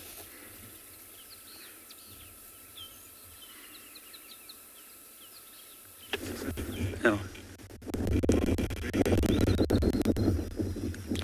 Welcome back to Tswalu. We just located on a small group of wattle starlings which is having an absolute fun time. It's just reminded me of the elephant sighting, and I wondered if they are having as much fun as the wattle starlings are at the moment. So these wattle starlings are basically cooling themselves, and at the same time they're also loosening old pruning oil that's on the feather, and most likely they will go and clean and get rid of that old pruning oil and realign their feathers with new pruning oil once they've completed their bathing session. So a number of other bird species also have a number of other tactics how they can clean as well as remove old pruning oil. Some of them will deliberately be standing in the sun, opening their feathers so that the sun can loosen the old oil, as well as kill harmful bacteria and parasites that might have formed on the feathers. While other species will actually quite often go and dust bathe to get rid of old oil.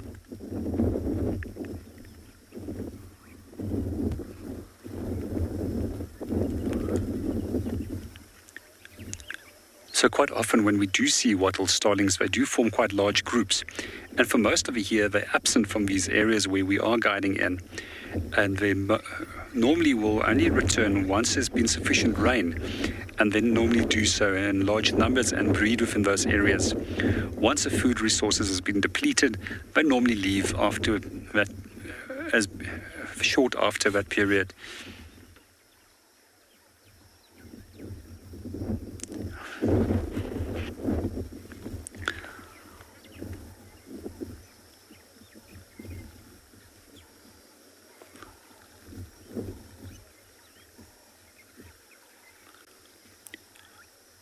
Another unique way that you can clean your feathers as well as get rid of parasites .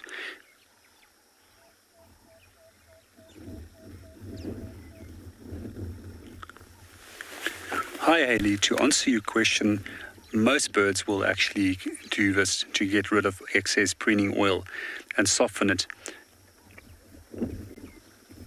There's only a small number of birds that don't have preening glands, and one of these are birds that we refer to as bustards that we often find, which the Corrie bustard is probably the most well known.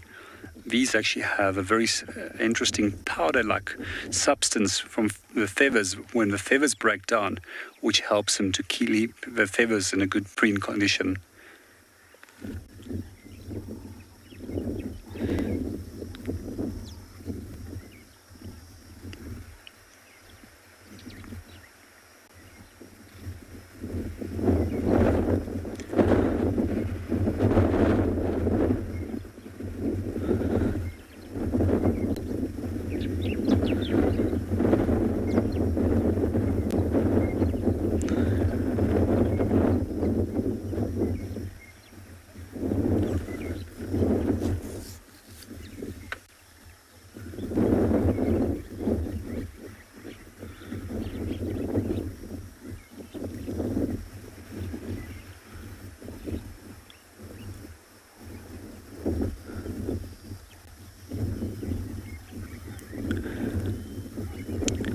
After 2 days of rain, I'm also still surprised about how green it can be, how green it is at the moment. And as mentioned earlier, I'm really surprised to see the Kalahari in such a green condition. I've seen it in total opposites, where it actually only looks like a dust bowl with almost no grass or vegetation even on the dunes.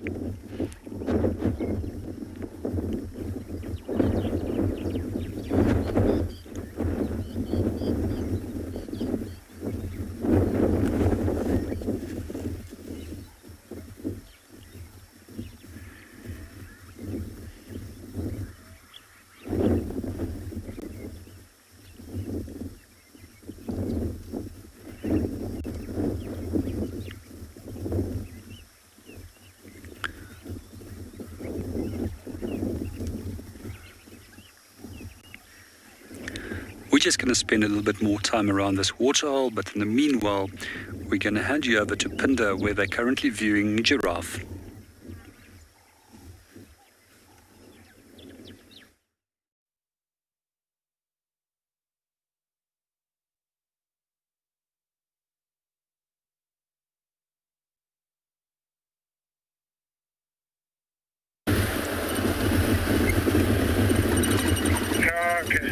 Sorry about that, everyone. I'm just having a good listen to the game drive radio here.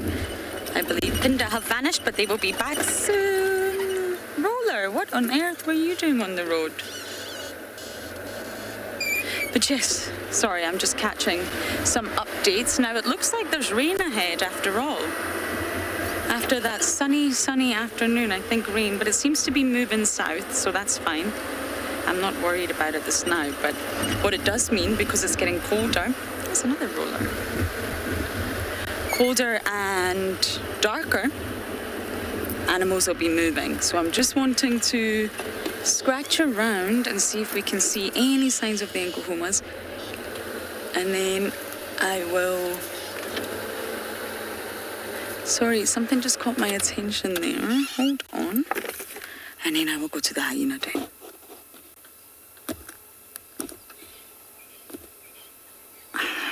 I think it's gone away. Something just moved in the bark of that marula tree.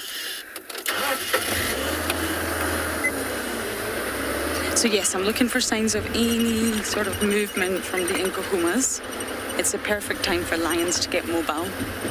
And Treehouse Dam, to our left, is the closest dam. So that's my plan for now.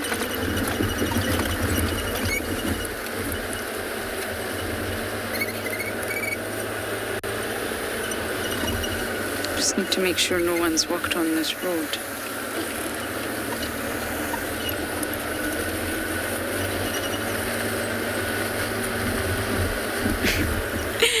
Samantha, you're asking, have I ever seen a leucistic hyena? No, I have not. I have never seen one personally, or lightning. Oh, did you see that, Joanne? It's not anywhere near us, but there was definitely forked lightning there. No, I haven't seen a leucistic hyena. Now, leucism is different from being an albino, what we term an albino. Albino is no pigment whatsoever in skin, hair, eyes, feathers. I used to have an albino rabbit. He was a Californian buck. We bought him at this size, and he grew to this size, and he had a very intimate relationship with his ball, but that's another story for a different time. And he was an albino. So even although we lived in Scotland, or we still do, the sun obviously has very powerful rays when it does decide to pop his head out. So we had to protect him a lot from the sunshine, because he had no pigment whatsoever, no melanin in his skin. Now, leucism is a lack of pigment or a loss of pigment, but there's still melanin there. So it's not... A leucistic animal will not look the same as an albino. There will be similarities, but they will not look the same. And we see leucistic elephants here, especially young ones, but I've never seen a leucistic hyena, I must say. I'm going to Google that, though. Everyone, get on Google. And the opposite of being leucistic, when you're more white, is melanistic, when you've got far too much melanin, and your color or your hair or your skin or everything becomes black in the animal kingdom. Okay, so I'm going to really focus on looking for the Nkuhumas now, and we're going to send you guys back down to Pinda.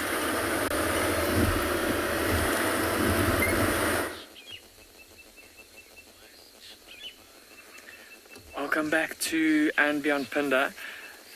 as I was saying earlier, it's been a little while. We've been struggling with rain and having to take cover every now and then. Owen and I have managed to find a Wahlberg's eagle. And what's quite interesting is, listen carefully, can you hear the fork-tailed drongos calling in the background? That metallic clicking sound. There, that sound.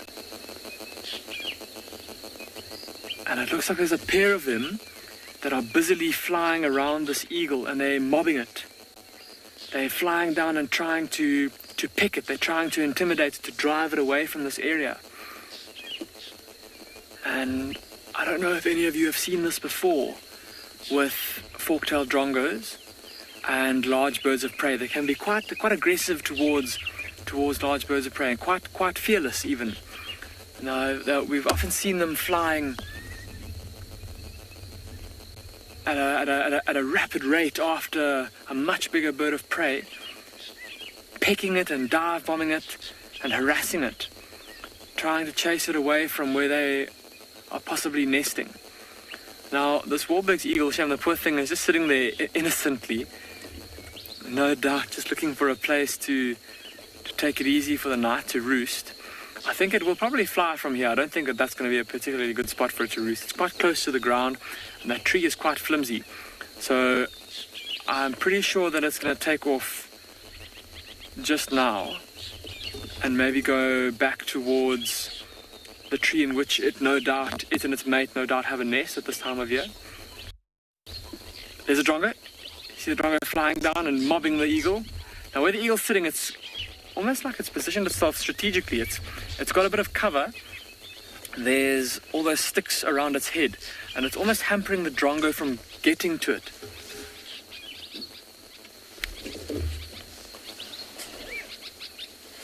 I think if those sticks weren't there and the eagle were on a more open perch, it would get a bit of a worse mobbing. Drake, you're saying that drongos are so amazingly brave. Drake, they certainly appear to be. I mean, that's a much bigger bird than the drongo is. And I mean, you'd think that if that Wahlberg's eagle wanted to and it managed to get its talons around that drongo, that it would make very short work of the drongo. Now, eagle's flying. Eagle's flying. Drongos weren't interested. Just glad to see it go, it seems. Happy that it's out of their territory. And there's quite a few birds that have now landed almost exactly on the spot where that eagle was. A couple of dark-capped bulbuls that are flitting around in the top of that tree. It looks like a turkey berry from here.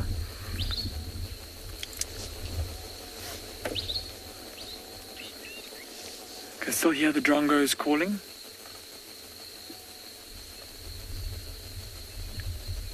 And the odd somber green bull giving its kind of liquidy whistle as well. And in the distance there's a purple-crested turako that's also calling.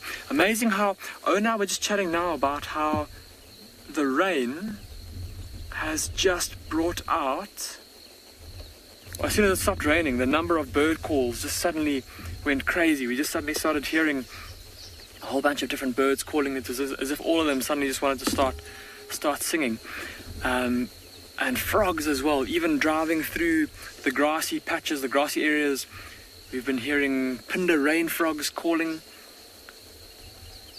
I tried to find one for you all earlier, but it's not that easy to try and find a frog in a very dense clump of grass. As soon as you try to get anywhere near to where the frog is calling, it keeps quiet. And how thick the grass was where it was, definitely not an easy feat, but I gave it a go. I did try. The eagles moved off, and the other birds have also dispersed from here. We did try to find any sign of that cheetah around the airstrip, and unfortunately didn't have any luck. So we're going to head over towards the far eastern side of the reserve to see if we can have find anything really. Let's go across to Djuma though in the meantime to go see what Lauren's up to.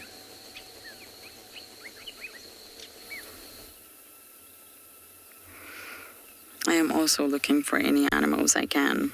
Now, This is a tree. A cluster leaf, I think. Or what used to be. It's definitely dead, and it's blocking my path here. Now, the reason I wanted to show it, because this is a destruction that elephants cause. They are essentially destructive feeders. But the reality is that they're bioengineers. And what they're doing is remarkable for the ecosystem. So although it's blocking my pathway right now, basically fallen trees provide browse at ground level for smaller herbivores. So all the leaves that used to be on this tree that were not accessible for small animals are now then accessible. So that's sort of providing nutrition to those smaller herbivores that don't normally have access to them. It also creates a micro-habitat for not only survival, not only shelter, but breeding for various different ground creatures, rodents, reptiles, mammals, you name it. Especially when the grass grows around the trees, it creates an even sort of richer microhabitat for many different organisms. Not only that, one of the most important fundamental processes in ecology is the recycling of nutrients. And I mentioned this when I talk about termites. There's lots of organisms that help recycle nutrients. But when it comes to fallen over trees, the nutrients from the trees are also biodegrading and soaking back into the soil through decay, and that's helping to put the nutrients back into the soil. Keep the soil nice and rich, and that's basically the cycle of the nutrients, the circle of life. And I guess any trees that have fruit on them, once that tree gets knocked over, the fruit will then be available on the ground for animals that wouldn't normally get access. So when you say bioengineers, they're keystone species, and elephants are actually influencing healthy functionings of ecosystems. They're the driving force and the architects of the low-veld ecosystem out here. You've got lots of architects. Termites are also architects, but they're more architects of the soil. Elephants are working the trees. So when they push them over like this, it looks very destructive to us, and I'm going to have to drive around it here.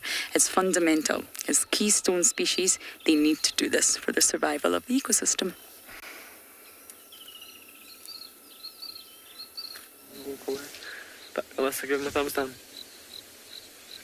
Welcome back to And Beyond Phinda.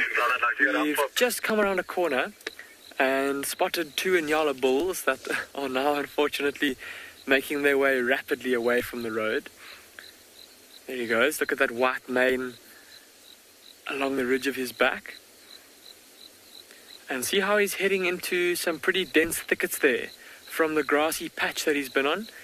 He's no doubt been feeding out here on the grass for a little while, often late in the evenings, in this part of the reserve that is dominated by clearings interspersed with thickets.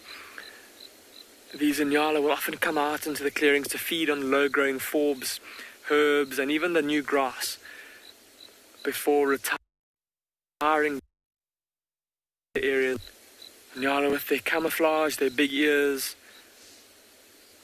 and I suppose arguably being a bit less agile and nimble than something like an impala, relying more on moving through thickets, relying more on cover to escape from potential danger.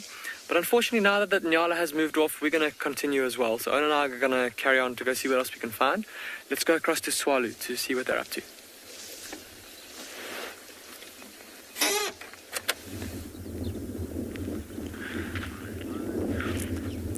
We've been sitting around the waterhole now for quite a while, and unfortunately none of the animals that we were hoping would come and drink has come and visited yet. So we started taking a little bit of a walk around and to see what has happened here in the last few hours. And we came upon this lion tracks that we have over here. Now, we roughly aged these tracks from 2 nights ago, the night that the lions did bring down a small little prey animal quite close by to where we are now. So what I would like to do is to actually share a few pointers with you on tracking to make your next tracking exercise and the bush a little bit more easier.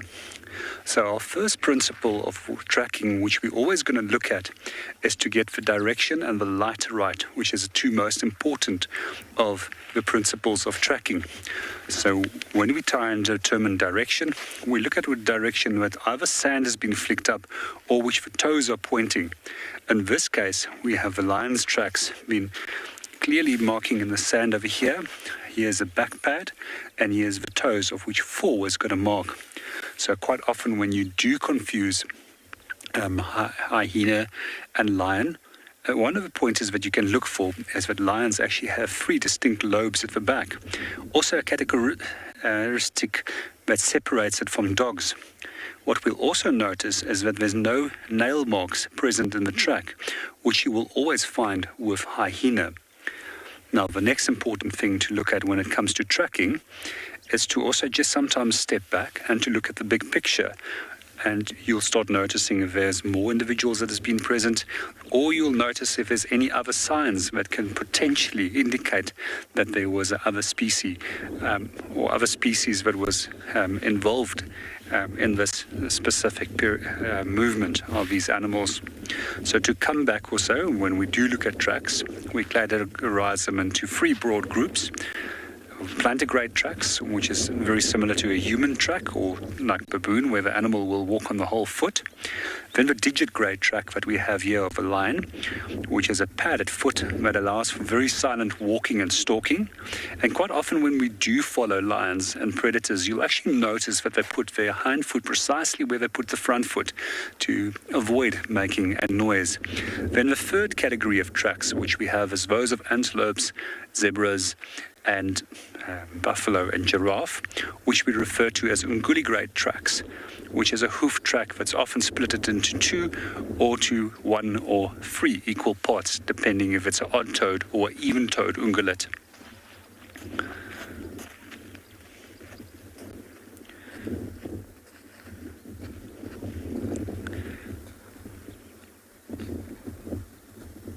Some of the other details that we can also determine by looking at these tracks is if we look at the front foot, that it's got a slightly slanted axis, which is typical of lioness. What we can also see with lionesses is that their toes are generally more longer or slender in appearance compared to that of a male that has a much larger track, generally a far more straighter edge to the back pad and much more rounded toes. Now, occasionally there's, like everything else in nature, there's always exceptions to the rule, and you do sometimes find that lions will leave a claw mark or nail mark in their track, and that's generally when it's very deep mud or just as that the animal is about to attack a prey animal.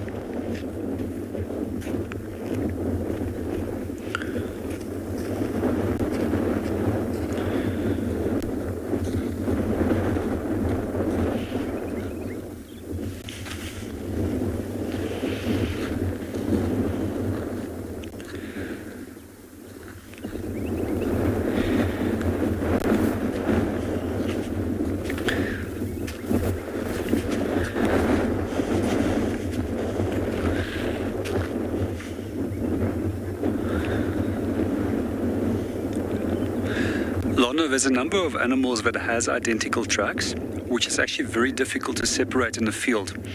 Those are monitor lizards, and for me also the black-backed jackal and the side-striped jackal. Where the 2 of these species overlap, I cannot separate the tracks of these 2 jackals.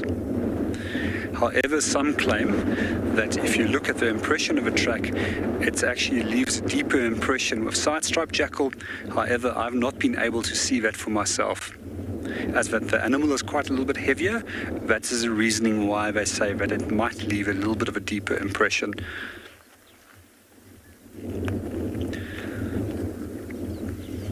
And then also most of the mice and rodents are almost impossible to separate from one another. So when we do tracking assessments where they test our knowledge on tracks, we just generally refer to it as a mirror track when they ask us.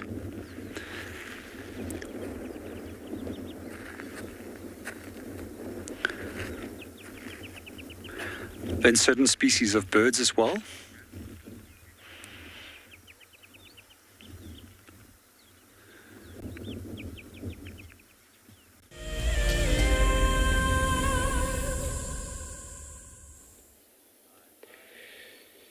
Great, everyone. So we now have left that Pride of Lions and then decided to work slowly westwards from there.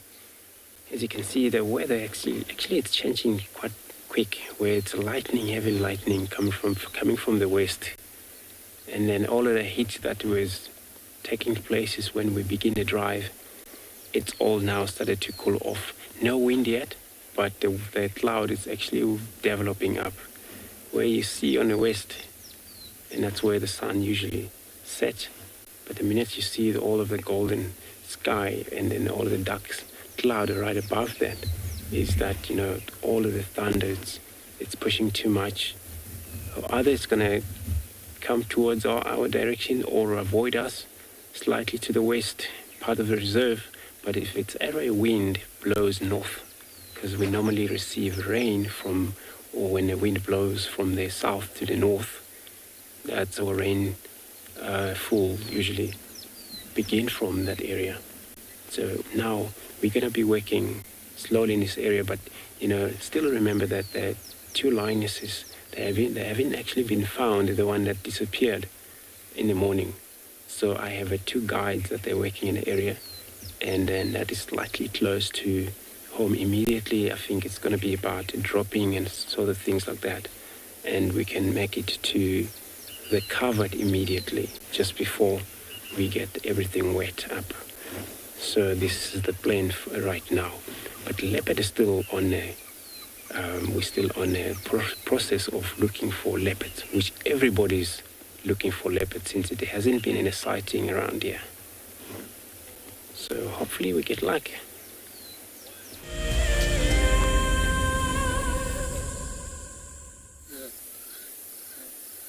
That whole curtain there. We're not having much luck positioning for it, I'm afraid. We've got a tiny juvenile scorpion, and I don't know quite how to do this. That's also not going to work. We just need a little bit of time to try and see if we can position for it. The camera's at such an angle and it's down a burrow. This is not going to work, Johan, is it? He's going to try. Are you going to try? Okay, there's a deep burrow here. It's very freshly dug. I'm not entirely sure who dug it. And inside there is a gorgeous juvenile scorpion. But unfortunately, our positioning of the camera is not going to allow for it, I'm afraid.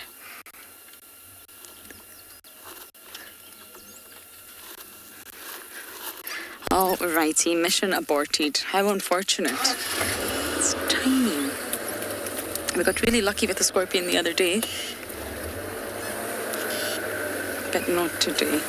Okay, for now, we're going to send you guys across to Ngala.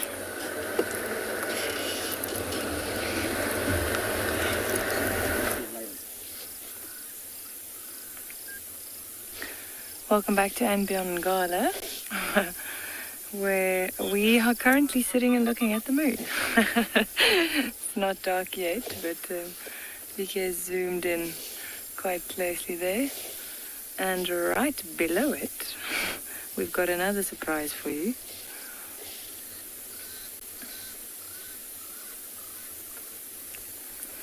We have found the Birmingham Pride. You can hear a hyena calling in the distance there at the moment. See the whole pride passed out in the clearing here. As we arrive, they just all emerge from the bushes. I'm just to our right here. And even though this is a really lovely scene, we have actually positioned ourselves in the wrong place because we are downwind from them.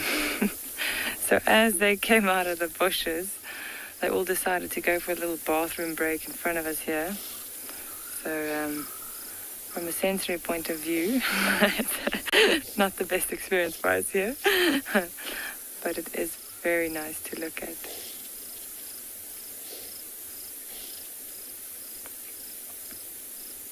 There's the young white female. And there's also a hooded vulture with them. Now, if you've watched the show before, you know that these hooded vultures often follow these predators, especially lions, and they'll feed on the scat. So, as I said, a lot of these lions did defecate when they came out of the bushes, and this hooded vulture was jumping around and trying to see if he could get a snack.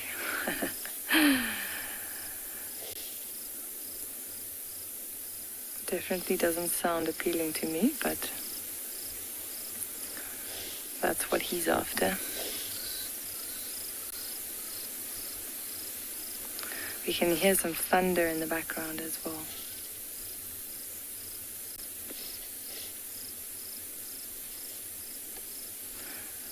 It really is beautiful seeing them in the open like this with the green grass around them.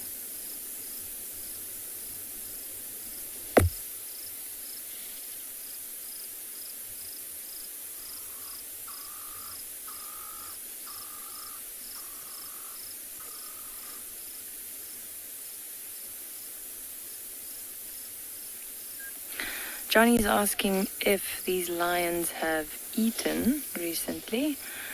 Johnny, yes, they, as far as I know, yesterday they had a young wildebeest, or let's say sub-adult. They finished that carcass very quickly, but when we left them they had full bellies and they didn't move very far from where we found them yesterday. Maybe about, I'd say, 400-500 meters further east. So, yeah, they and the previous day they actually caught a young zebra. So for the last 2 days they've been feeding. I don't know if they caught something last night. It's tough to say. Maybe they caught something small again, and they finished it before we got to them, which is very possible. But not a very energy efficient way of hunting. You know, like as you can see, they're quite lazy. They're only active for about 5 hours of the day, and that's usually at night. So if they go for something big, you know, they can all feed for at least a day or two. But if they keep catching these smaller creatures like the young wildebeest and the young zebra, then they have to keep hunting every day. But, you know, that's what's available. And they are opportunists, so whatever comes their way, they'll take.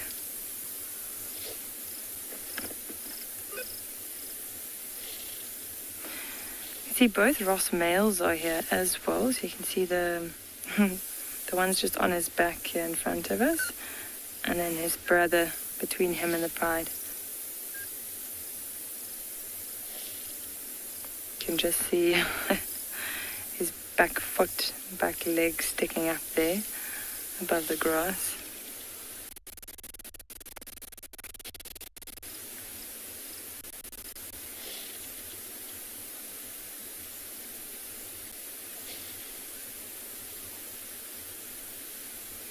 It's quite a nice spot for them because there is also a nice little breeze, so it's good for them to be out in the open here. Not amongst the long grass, so fewer insects bothering them, even though you can see the flies are bugging them. And see the tails flicking and the ears flicking. Every now and again you'll see one lifting its head and snapping at the flies as well. I don't know if you can hear that hyena in the distance there.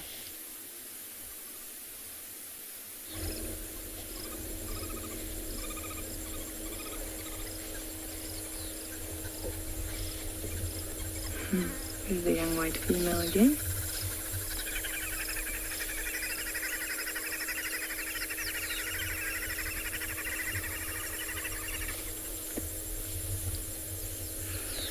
The fact that she's yawning like this might mean that she's going to get up. Let's see.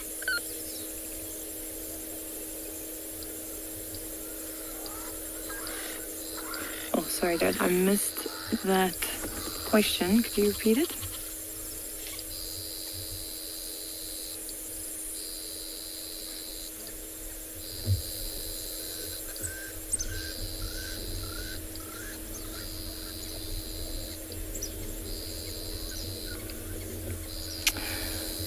Okay, so Jerome's asking if I would consider the Ross males a successful coalition. Jerome, I would. I think these guys got lucky with this pride, and they're actually in control of this Birmingham pride as well as the Birmingham Breakaway pride, which is also quite a large pride. I mean, they're definitely not the biggest male lions I've seen, but they're quite feisty. So I'd say they're pretty successful. They've been in control of this pride for around 3 years now, and they've fathered quite a few cubs with this Birmingham pride and the Birmingham Breakaway pride. So I would consider them successful.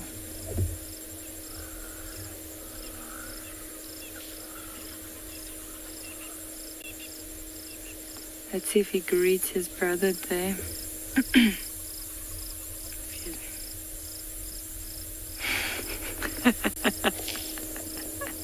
He just scraped past him with that back leg, eh? Normally they'd give them a bit of a head rub just to say hi.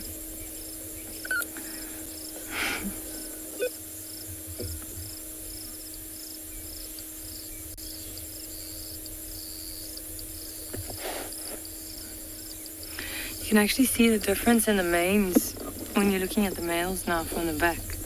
So the one on the right, you can see it's got a much lighter mane compared to the one on the left. And the one on the left is slightly taller. He's slightly bigger compared to his brother. And in my opinion, slightly more dominant as well. So when there has been one female in estrus, that one usually wins the fight. All right, we're gonna send you over back to Juma.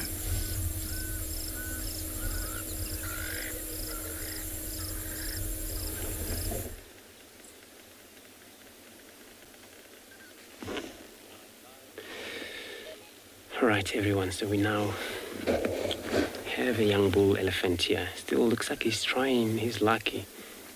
It looks like he's going to push this marula tree.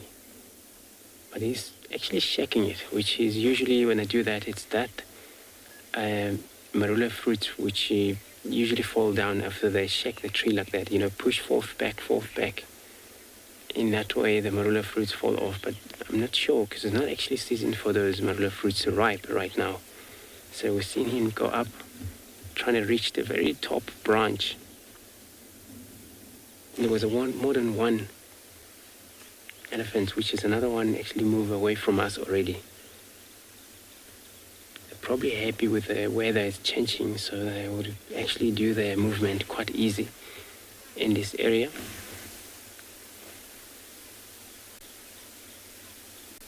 Well, it looks like it's a young bull, so it's probably maybe more of a male around in this area, because that's what they do. The whole bachelor group get around. Sometimes, two or one. It's actually quite a lot comfortable for them when they separate like that. As long as they know they can still communicate and they know where their other partner is.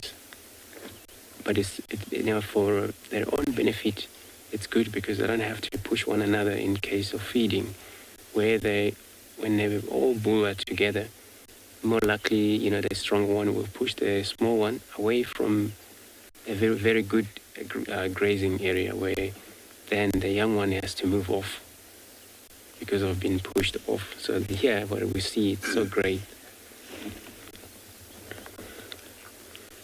So I'm gonna move forward. So I'm gonna send you over to Pinde again with the lioness.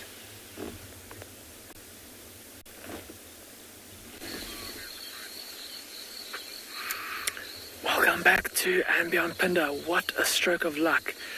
Another vehicle was driving in the area and they heard some monkeys' alarm calling. So we came over in their direction. They found this young lioness who's now lying in the middle of the road wide-eyed and super alert. Look at how her ears are pricked up. And she's looking off to the right. Oh, now at us. Oh, look how beautiful her face is. Still quite a young lioness. Looking at her face, her body, and even just her size. She's not very big, and she's got relatively few scars on her body. Oh, she's getting up. Still quite spotty. Her legs, her shoulders. She's coming right towards us, everybody. So just sit nice and still, and she'll just come right past.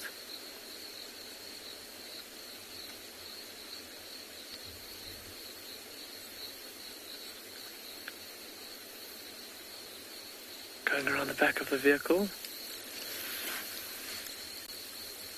That was quite cool. We're just going to let her move a little bit further away from us before we turn around and try and follow her to see where she's going. What a stroke of luck, we got her just in time. And I think now with it getting so dark, it looks like she's maybe on the move, going to go look for something to try and hunt.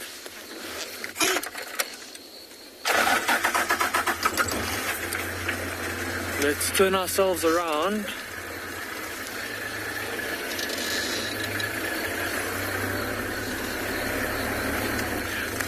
Tyler, you're asking if I know which pride this lioness is from.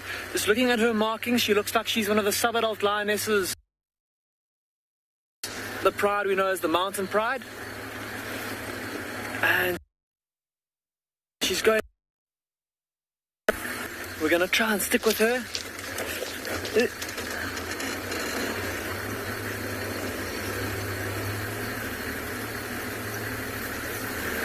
Okay, we're going to try and keep up with her and see where she goes.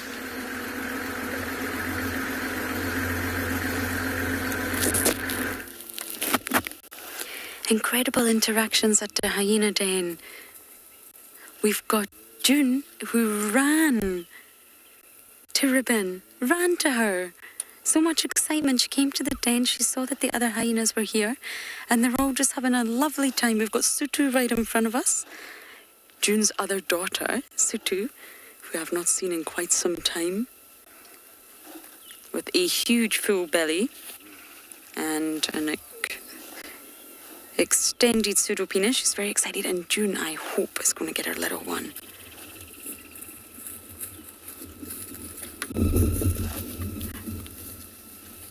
Wow, the thunder's quite something. Maybe that's not Sutu, I'm pretty sure.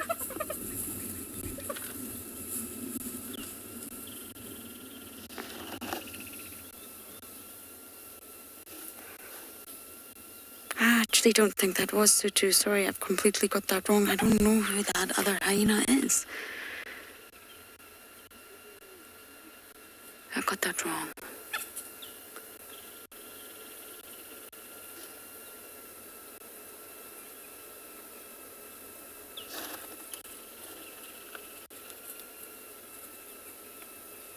And it was June that was chasing that other youngster away, not Ribbon. It was June that was acting dominant.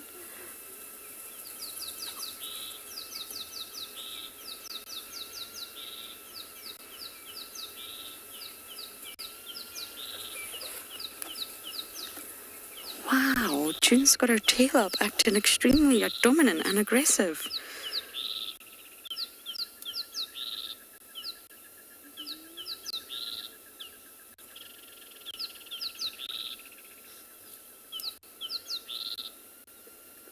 Maybe it was one of the males. Maybe it was Fika. I need some of your help, ID experts. # Wild Earth. It definitely is not Sutu, sorry, and I was mistaken. But June's acting incredibly dominant, tail up, and pushing the smaller hyena out.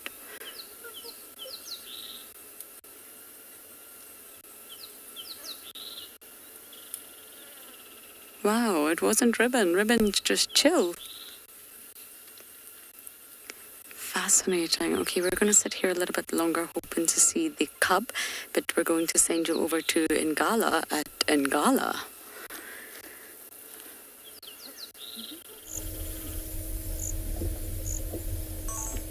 Welcome back, guys. So we have got an incredible scene here. Some elephants just moved into the sighting. We've got a young lioness in front of us, and in the background it is raining, and we've actually been sitting and watching the thunder in the distance there. If you look at that herd, you'll see there's a large elephant in front, or the largest elephant in that little herd. She's in front, so that's probably the matriarch leading him. Look at that scene.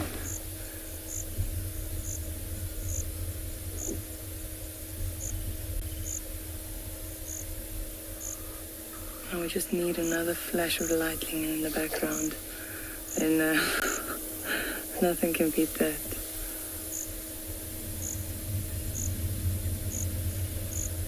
You can also hear the thunder in the distance. Oh, look at that.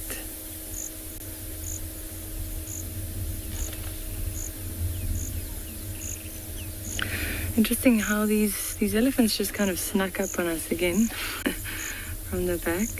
This lioness noticed them and she just put her head down. Elephants looked at her and they just kept going.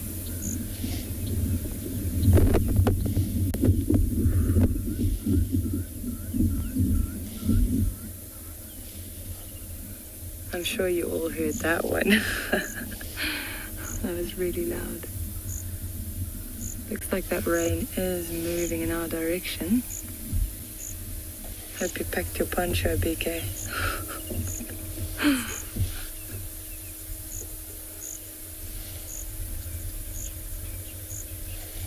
She's just looking back at this lioness. That was the larger elephant that was in front.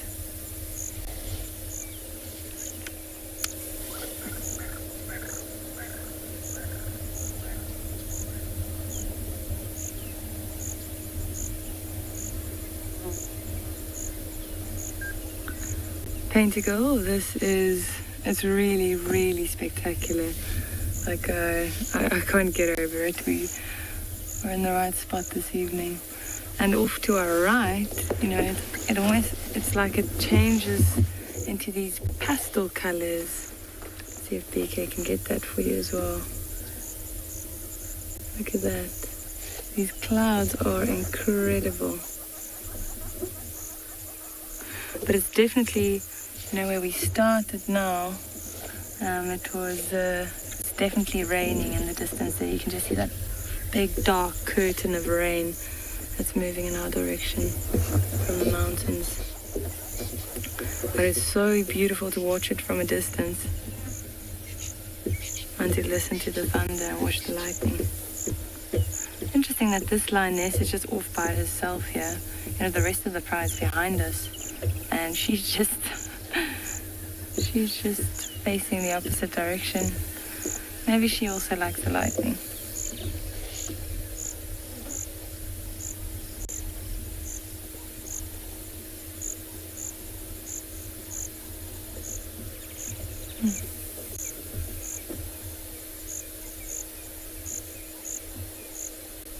We've actually been looking for elephants for the last 2 days.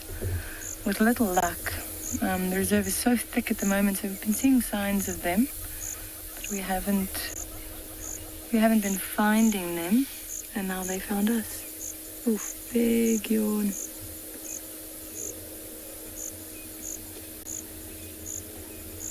Let's see, maybe she's going to get up and rejoin the rest of the pride.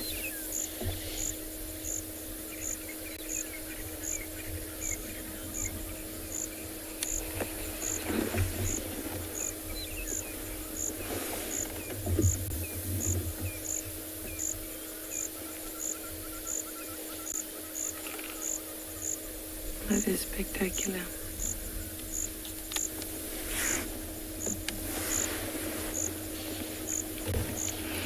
So the tortoises were right. I was saying earlier how just before rain you see tortoises coming out, and we saw that earlier. Let's just listen to the sounds and watch the sky for a bit.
Right, I think we're gonna stay here for a little longer and just enjoy the rest of the scene.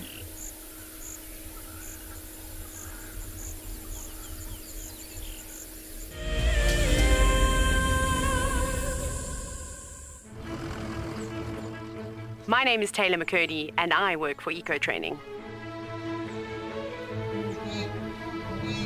I love hearing from all of the viewers. However, I particularly enjoy those of you who have been watching for a few years.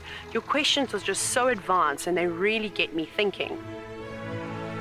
If you'd like to ask a question on Wild Earth, you need to register on our website. Once you've done that, head to the live safari page and submit your questions below the live feed. Join our Explorers program so we can keep on sharing nature with the world.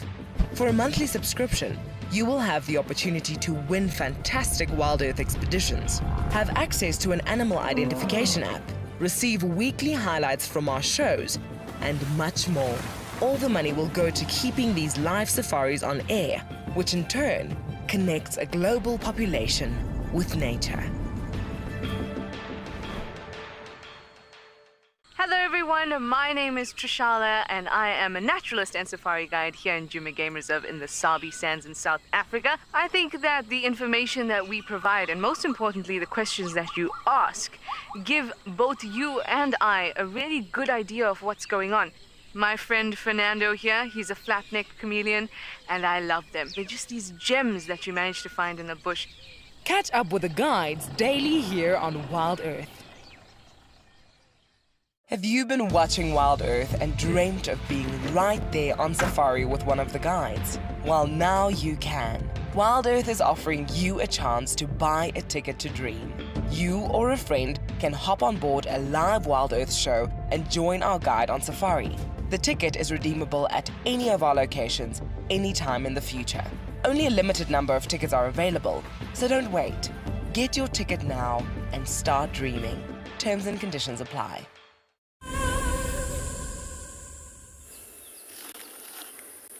So I apologize, everyone. I think it is Sutu. Sorry, I had a brain meltdown, which happens a lot, but that's okay. I think it is Sutu. She just got very big. She's so fluffy. Immediately you can tell that it's a sub-adult. Immediately. If you look at her sort of compared to Ribbon, if we can just zoom in there, Johan, the two of them. Oh, that's the cub. Where's Sutu gone? But anyway, it was Sutu. I apologize. I completely gave you the wrong information. And that was fascinating, the interaction we had there with June and our very own daughter. There we go. There she is. She's so big now.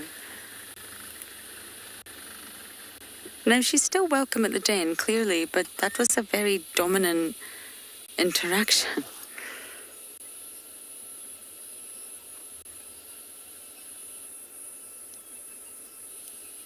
And of course, just like Swazi, she just wants to play. And Ribbon allowed her to behave like that also.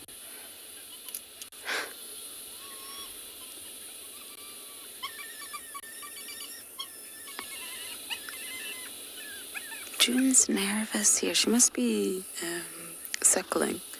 Nope, she's getting up, Johan. Annalise, you're asking why are hyenas considered the bravest animal? I've never actually heard that term, but they absolutely are brave. They don't... Oh, so come back to your question, Annalise.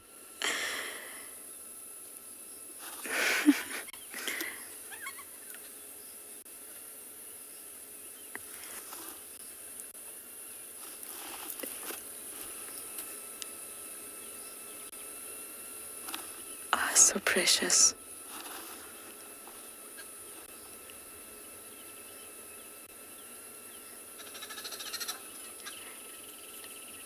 She's nervous though, I don't quite know why.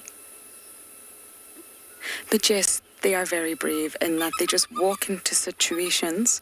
They walk right up to leopards and steal their food.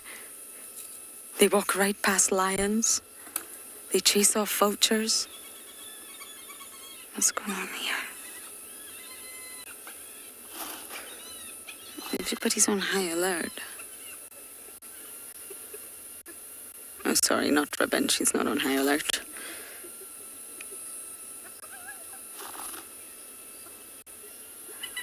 June is so full. They're all very full.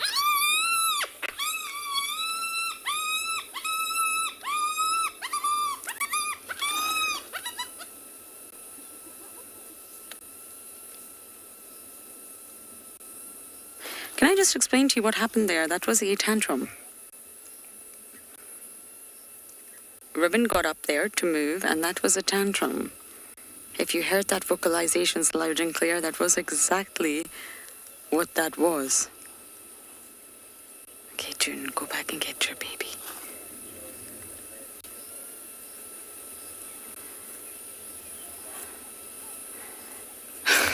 Look at that tummy, my goodness. What on earth have you got in there? I'm not sure I want to know. You know exactly where all the leopards are, don't you? But hyenas are just generally brave. They walk into our camp. They just really don't show fear. And Corky's daughter just wants to kiss everyone. No, that's not your milk. Wrong, Mama.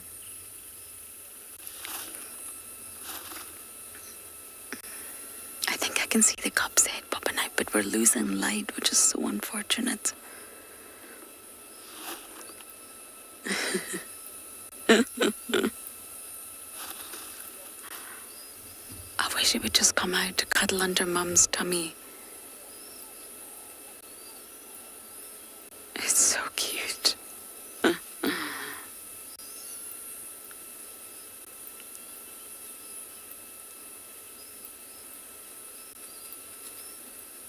It's still young. It's still really, really not sure of coming out of that mound. Your mommy's here and your big sister. Oh, your... Oh, my goodness. Oh, my goodness. Oh.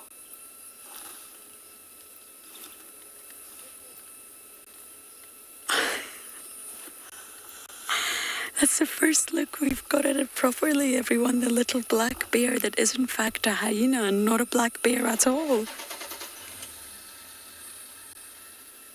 It sees us for the first time, that's for sure. It's still very, very young. Do you remember when Corky's daughter was this small? Do you remember when Ribbon's pair were this small? The genital was flaccid as well. We need to get a good look at that if it appears. It's very young to tell, but still, screenshots are always helpful at this stage. Wasn't that just so wonderful?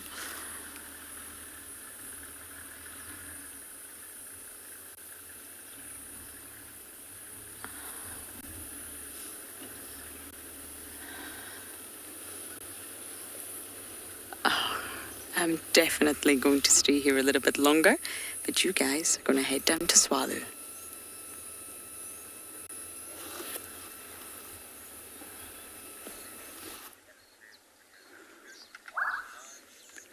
Welcome back to Swallow. For the moment, we're just sitting at one of the water holes in the south of the reserve. There's not much going on due to the heat, but what we're doing is just enjoying a little bit of shade, seeing that it's been an incredibly warm day, and also probably the reason why we haven't seen many animals since then.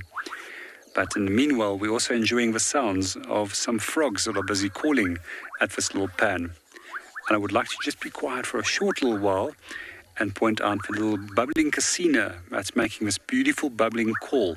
And then I'll tell you a little bit more about why frogs make a different number of calls.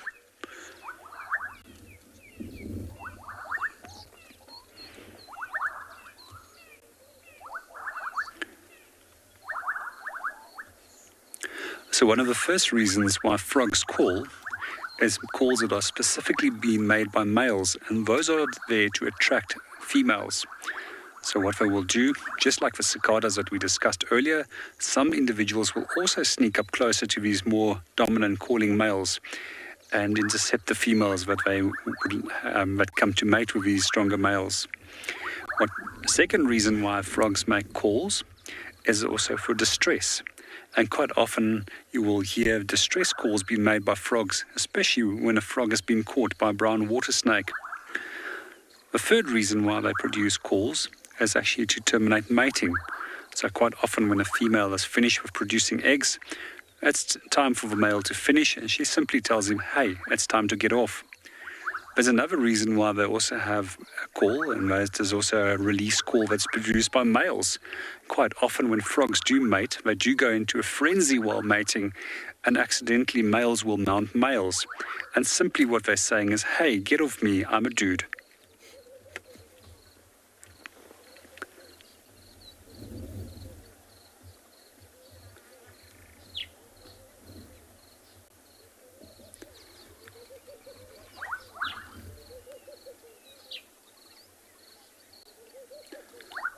We're just going to sit here a little.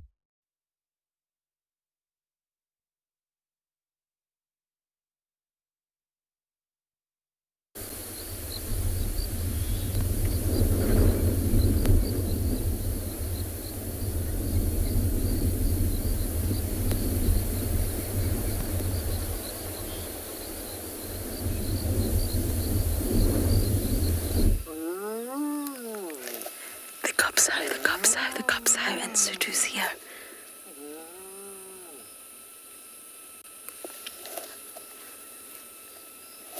Wow, everybody's coming to see the cubs.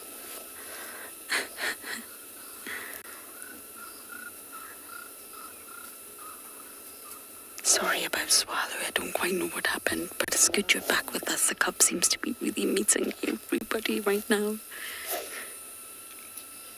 Including us. Hello.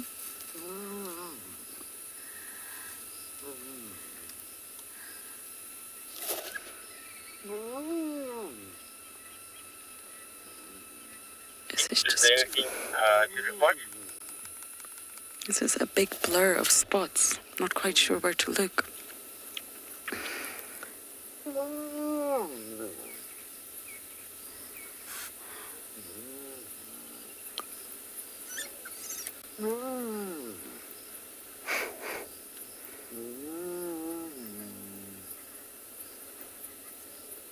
Sutu's very, very interested.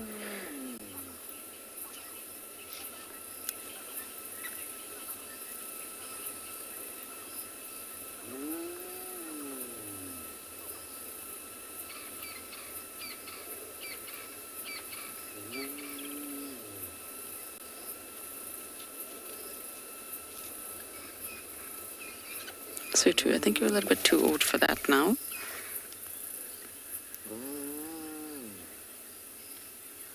Amazing interactions. Look, the cub is coming back out. You're getting brave, little one. A little bit too brave. Go back inside. She just wants to come out and see Mom, but there's another big adult here. Ugh. June's getting protective.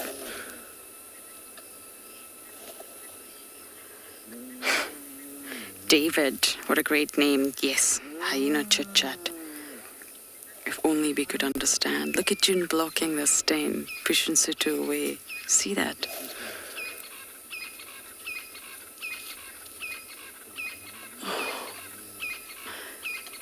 Oh no, we're getting so brave. I can't believe this.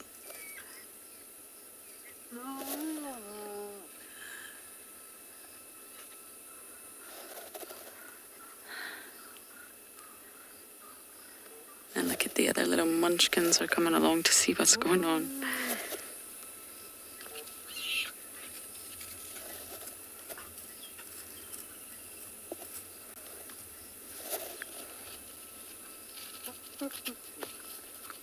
The cub's still out. I can't believe it.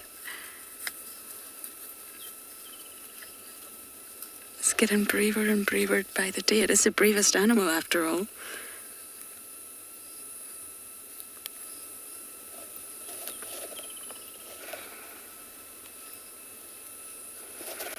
this meeting, everyone has obviously already met the cubs inside the den, but it's really coming out to see what life is like outside this termite mound. Quickly over to Ngala.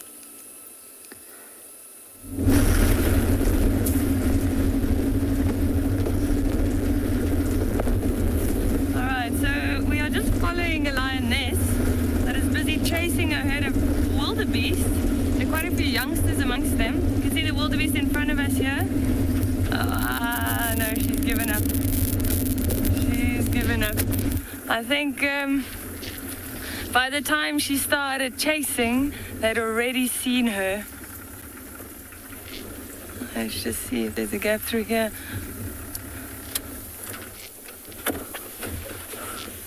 She goes. She's still walking towards them. She's adamant. I heard heading off. So the wind has picked up quite a bit. So, you know, if this pride of lions, if they're smart tonight and they use the wind to their advantage, they could definitely catch something. There are lots of wildebeest in this area, as well as zebra. So we'll see what happens. I don't know where she's gone now. We're behind this bush. So let's just see. I don't think she's gonna be able to. Oh, there she is. I don't think she's gonna be able to catch anything just yet. She's probably gonna have to wait for the cover of darkness. That's when she'll have the advantage. And I'm sure the rest of the pride would want to know as well. She just headed off by herself.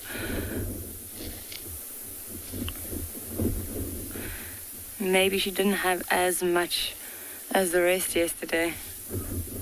And she's also calling.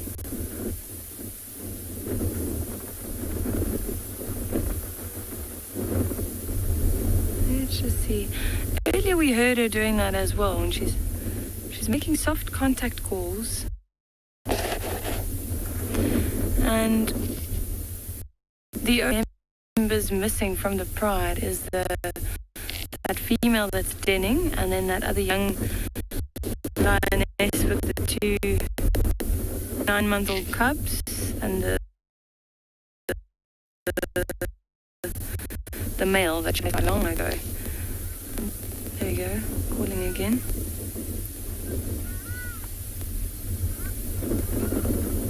And this is the lioness that was facing in the opposite direction, not with the pride.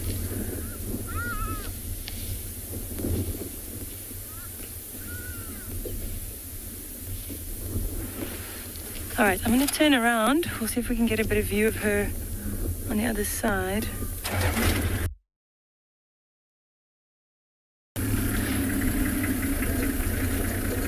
All right, we're going to stay in this area for a bit, maybe head back to the rest of the pride, just to see what unfolds here.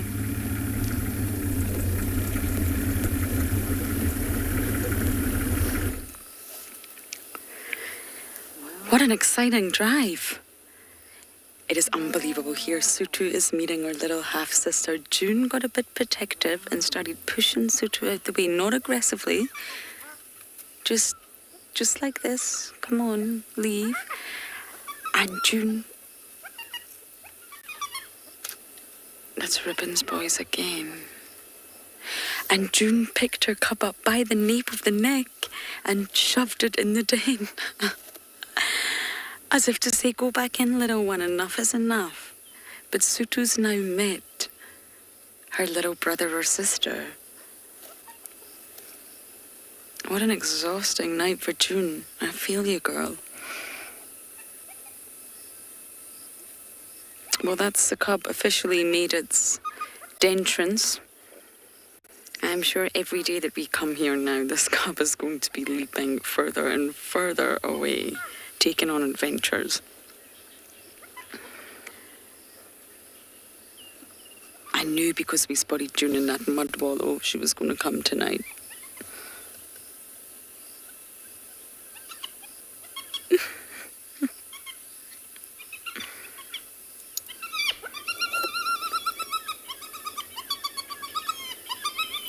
That's Ngwazi and Shimbulu complaining at their mother.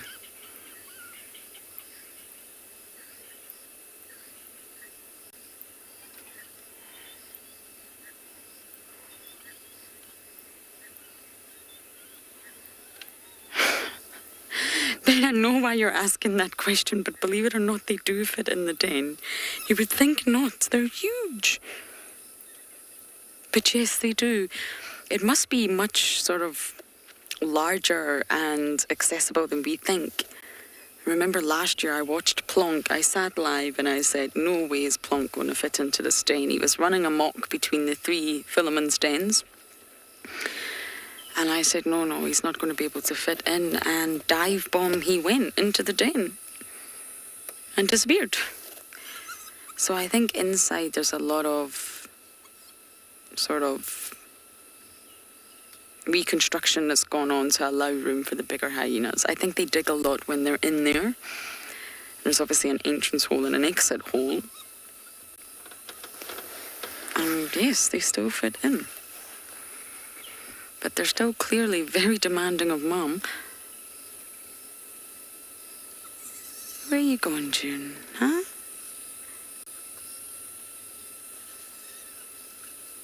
Sutu's coming back to investigate. June's going to protect.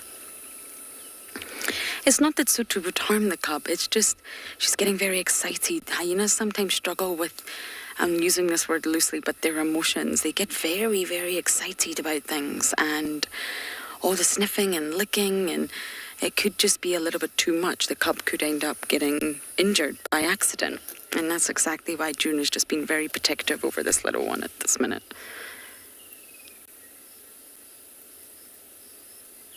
I just can't believe how much Sutu's grown. We don't see her much. I think the last time I saw her was at a carcass with Klalamba.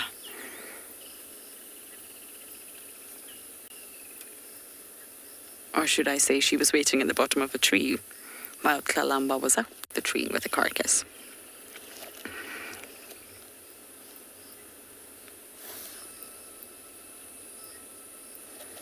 Wow.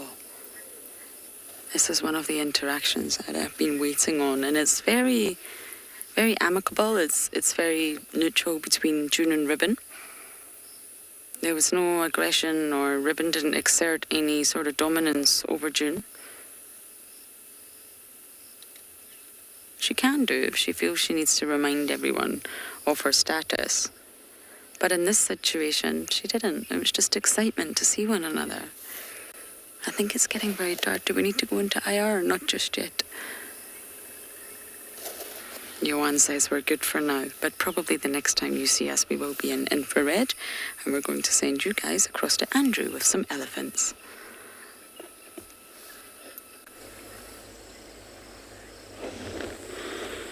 Great, so we're back here at the Gari Dam right now.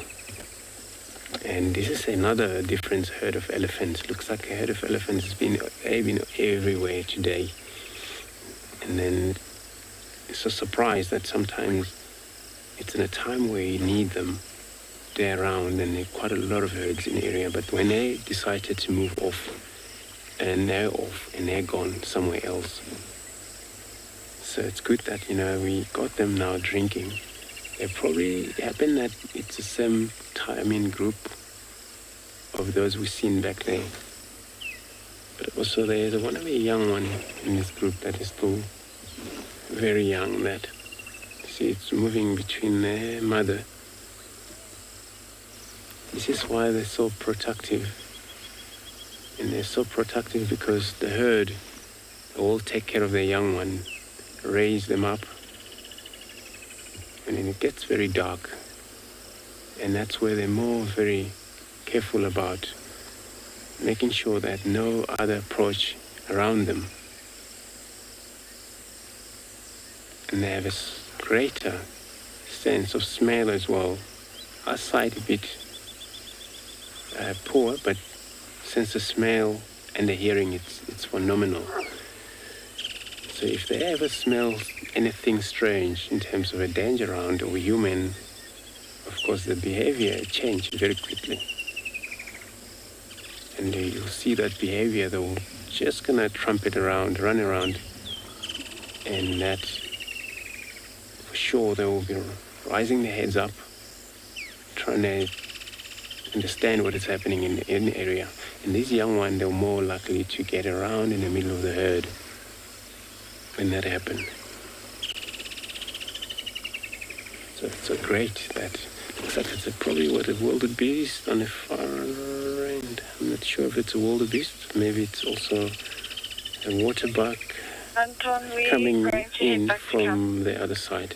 So this is actually best time for everybody to drink. But the antelopes, they don't have to drink this time of year. It's already late for them. If they fail to drink just before dark, and then for the antelope, it's not safe.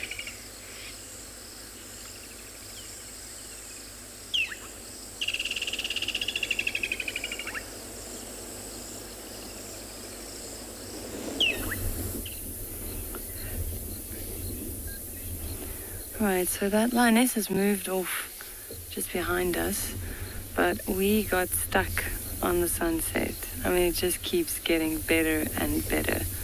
Just look at the skies.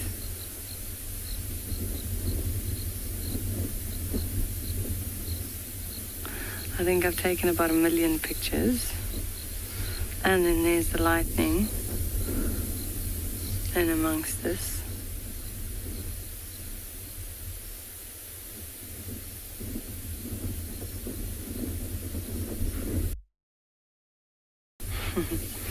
PK just said it's a good time to be alive, you know.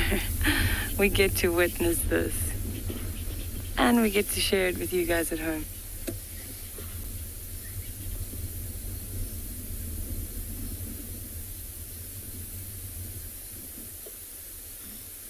You just hear the wildebeest alarm calling in the distance.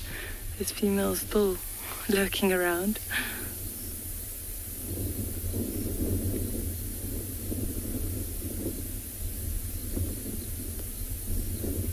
That is just too beautiful for words.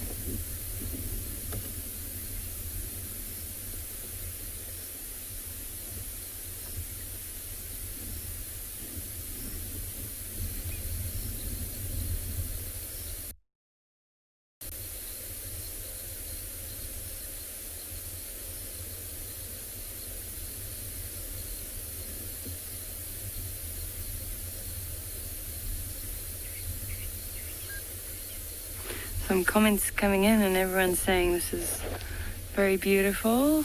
I agree. We're also quite overwhelmed at this stage. This is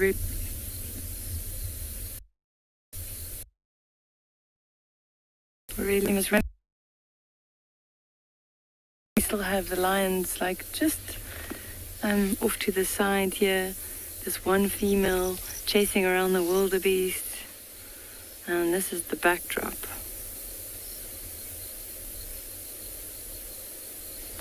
The bush is full of surprises today.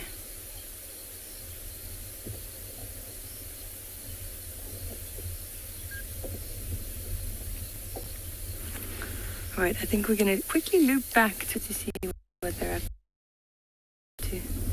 We're going to send you off to someone else.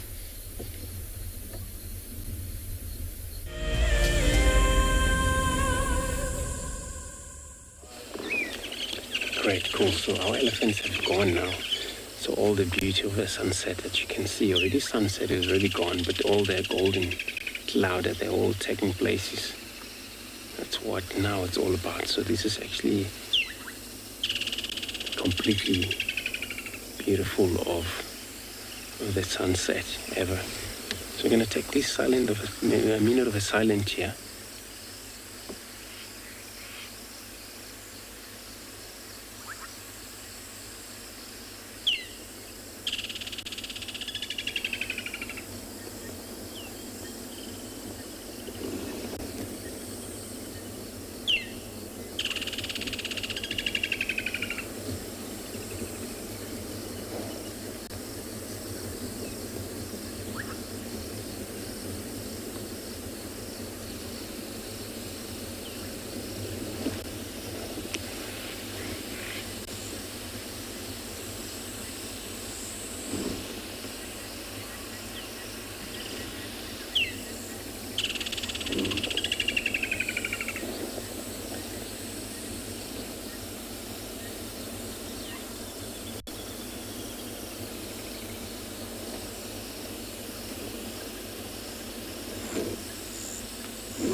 cool. So we're gonna move on.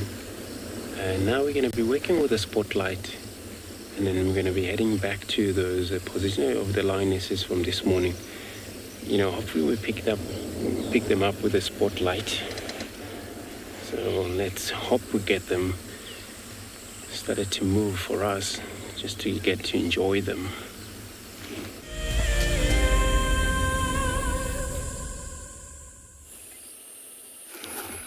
Lots of interesting interactions here. The lightning's also flickering behind, and Indabele's on the scene. Indabele came up to June, lots of warm, lovely interactions, and lots of vocalizations, and June just accepted it. So that's June starting to let the rest of the clan meet the little one. And once again, no one would harm the little one. It's just excitement. They're all so much bigger. They've got the jaws of death. They've got one of the most powerful bites in the animal kingdom, at least in the mammal world. And, you know, a little nip by accident... Oh, you see the light, man? A little nip by accident could seriously injure the cub, even although it's not intentional. Wow, that lightning isn't crazy. It's far off, though, don't worry. If it does reach us, we will power down. We are a lightning magnet with our big antenna.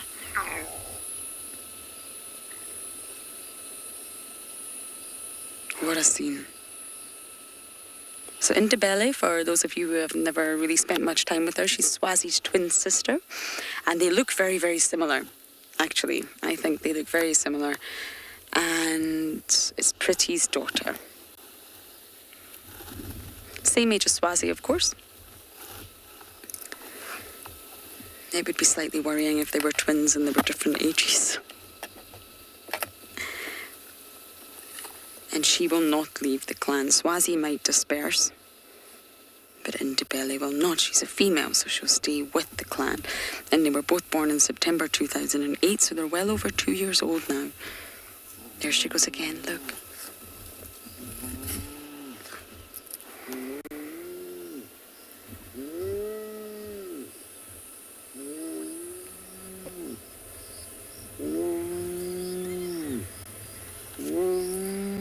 It's a little bit X-rated Indabele. My goodness, she's just very excited by the smells and the sounds, and there's a new cub and she's learning the scent of the cub, recognizing that it's June's cub, gathering all the information, all the knowledge about her own clan. A clan that she's going to need to fit into the hierarchy at some point. Where will she fit in?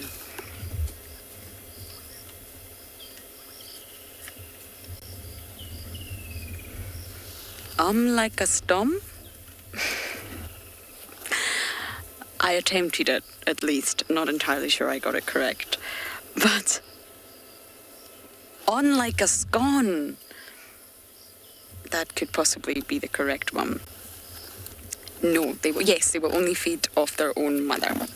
No allo-suckling takes place in hyenas, but they will allow others to come and sniff and, you know, have a little lick here and there, as hyenas do, but not suckle.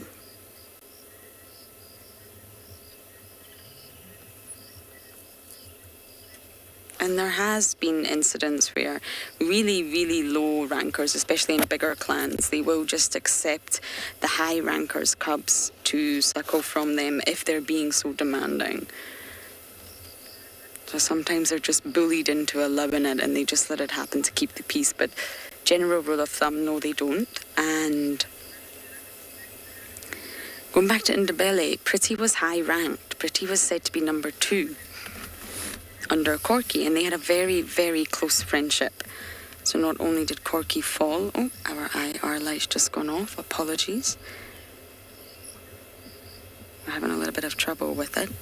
So not only did Corky fall from grace, Pretty also passed away. So it was sort of the most dominant 2 in the clan are no more. And Pretty was Madam's daughter, and Madam was the matriarch. So it was quite surprising that Pretty didn't go to end up becoming the matriarch, but she was still very, very high ranked in a good position in the clan.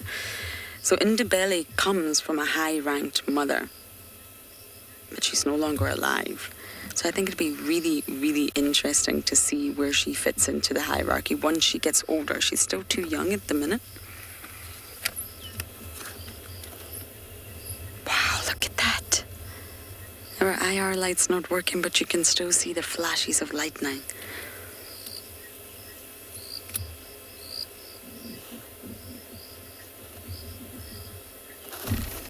Okay, we're gonna stay here just a little bit longer if we can get our light to work. We're gonna send you guys across to Swallow.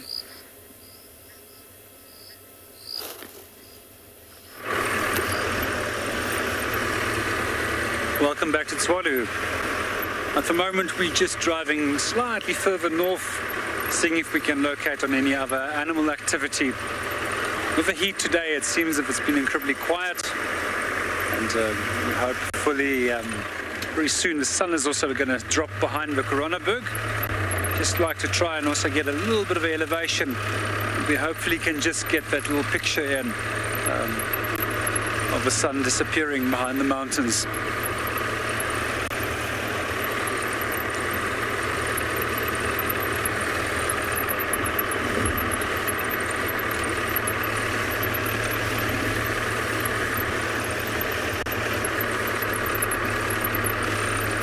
Sunsets are almost some of the most spectacular sunsets that I've experienced is in the Kalahari. And this is something about the flatness of the earth, the Coronaberg, and also the red soil that just enhances the beauty of this whole sunset.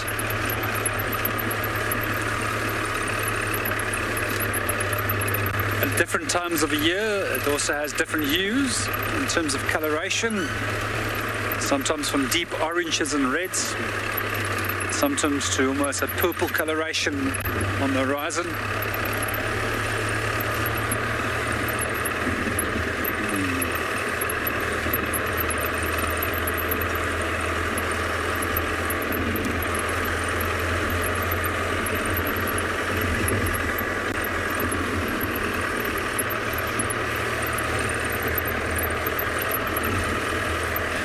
Panda, to answer your question with regards to why does it seem flat, it's not really so flat as what it appears.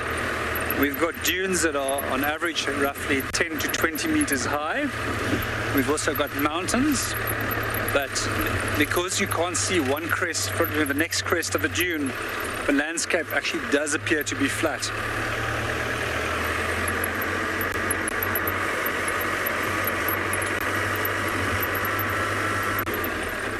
Also because there's almost no man-made structures or other structures that break the skyline, it also further enhances that feeling of an incredibly flat landscape.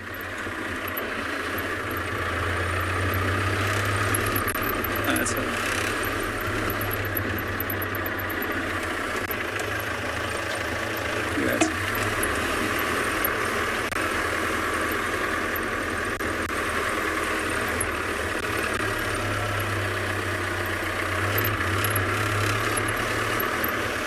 Hi Daniel, to answer your question about why the soil is so red, this is possibly soils or rock that was formed after that the Earth's atmosphere developed, and that in combination with iron in the soil allowed for oxidation. We quite often find that certain soil types that developed before that the Earth actually did develop an atmosphere has no red coloration to it and no oxidation that took place in it.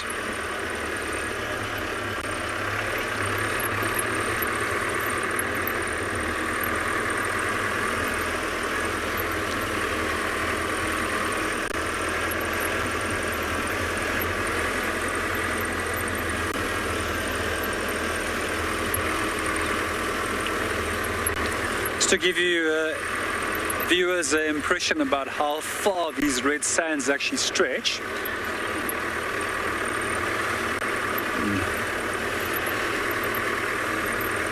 And from here we'll be handing over to Andrew.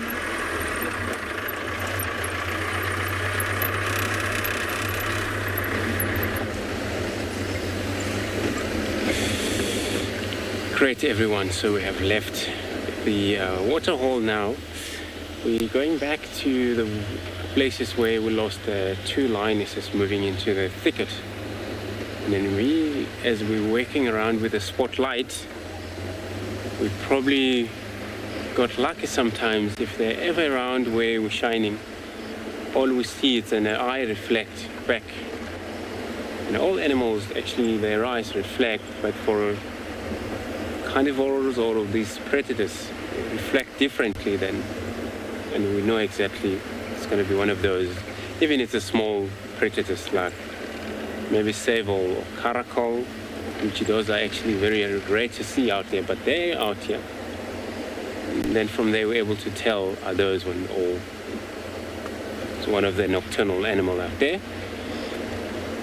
So it's going to be very interesting because where they have moved in and the other guys also have went into the area, beginning of the drive, and they started to work around, got back to that inside of the drainage line where I attempted this morning to go in and failed to find them.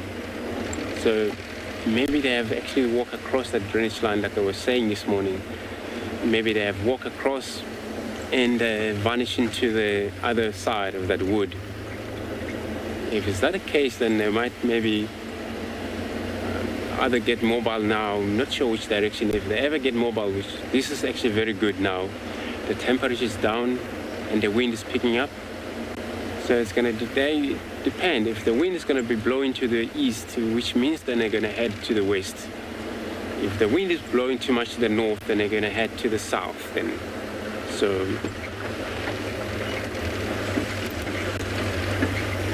while we do this, we're going to be taking you back to Ntswalo.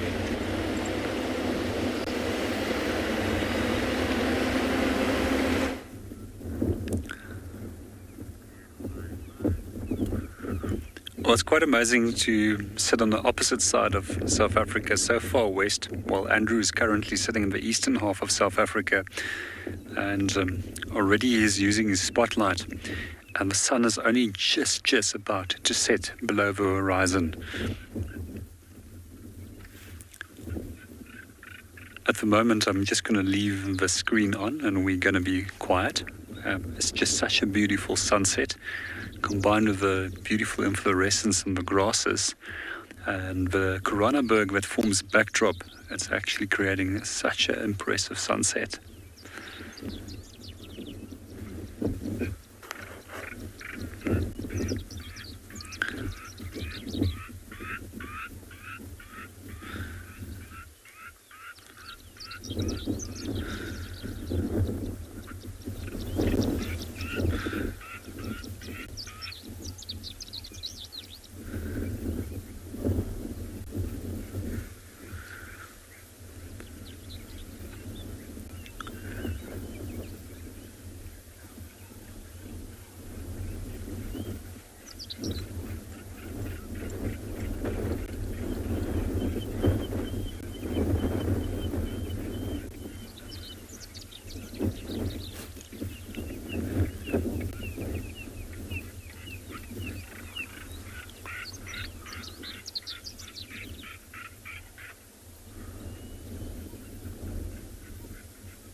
And you're 100% right, it does look like the opening scene of a movie.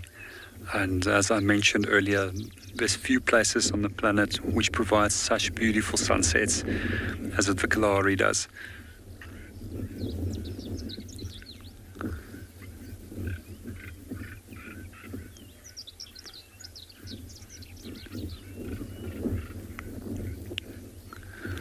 As a guide, I always try and encourage guests to get out very early in the morning before the sunrise, and just before we head back to camp at night from an afternoon drive, I always encourage guests to stop for a sundowner.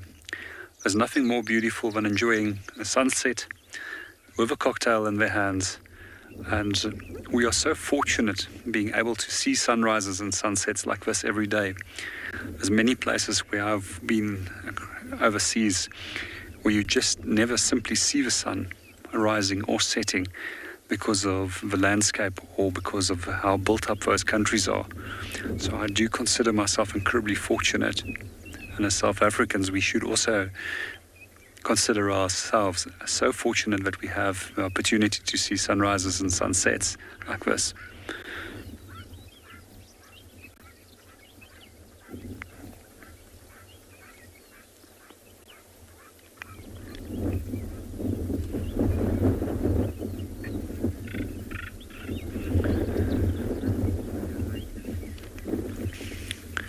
We're going to sit here for a few more minutes and just enjoy the sunset. And then meanwhile, we're handing you over to Lauren, who is still enjoying the hyenas.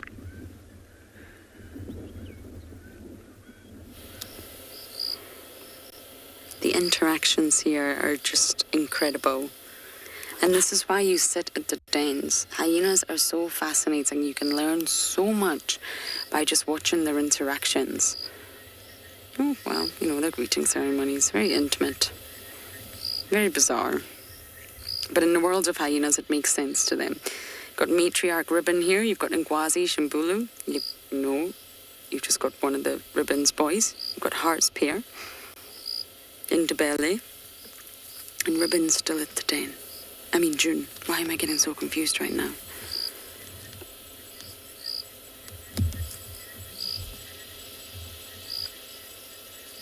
Wild Sun, June. Oh, there's eyes behind June. Can you see that?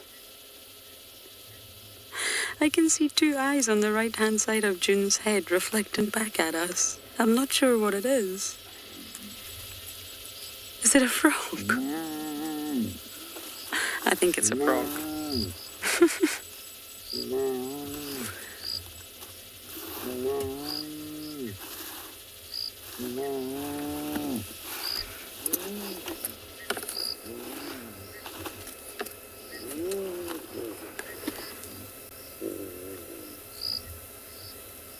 They're getting active now. It's dark. The sun's gone down. It's cool.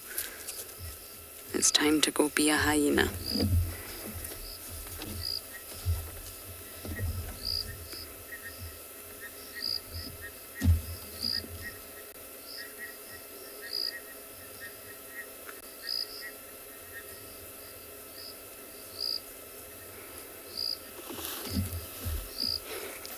You will sometimes find males at the den. We've seen lots of males around here. Comet's the most common one that I start to see. Saka I haven't seen in a while, which is, well, rather sad. He's one of my favourite males to see.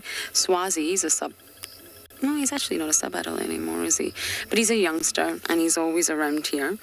But some of the other males that are maybe a little bit lower on the sort of male food chain, on the male hierarchy, they will just literally meet up with the hyenas at night time and just spend their days also sleeping, seeking shade, hiding in the vegetation, not really doing so much. And then when the females do get active, normally they will sort of patrol together to pick up scents, and they'll vocalize, and that's exactly how they find one another, through vocalizations.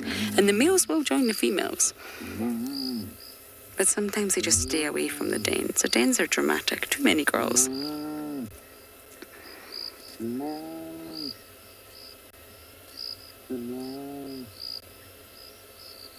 Indabele just can't believe it. She can't believe there's another youngster. That'll be you soon, girl.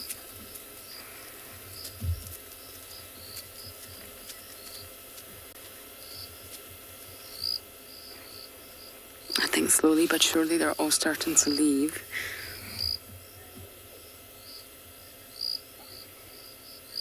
This is the time they will be active. This is the time they will patrol and walk great distances.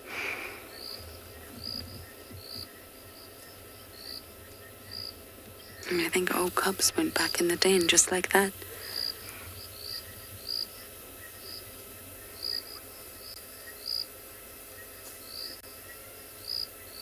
They know how to navigate their landscape in the darkness. It's not scary to them. They don't need spotlights and lights on the car. Oh my goodness, June, you are so disgustingly full. Oh,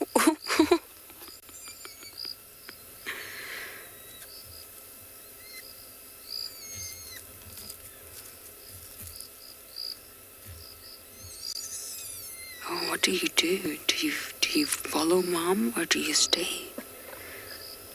I think we're going to stay. That's a good idea. Can you hear it?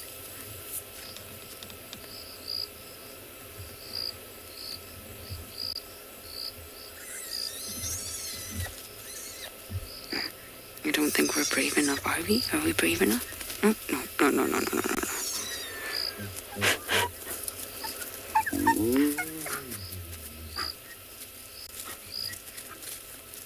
I think June may have feasted on a hot air balloon.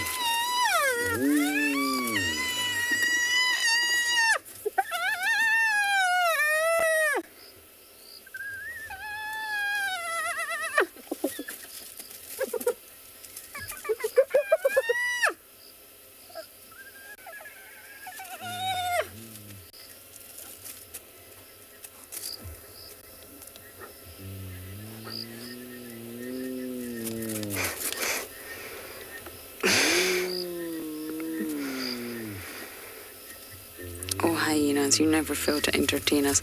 I don't know who this adult is that just came on the scene. On the left.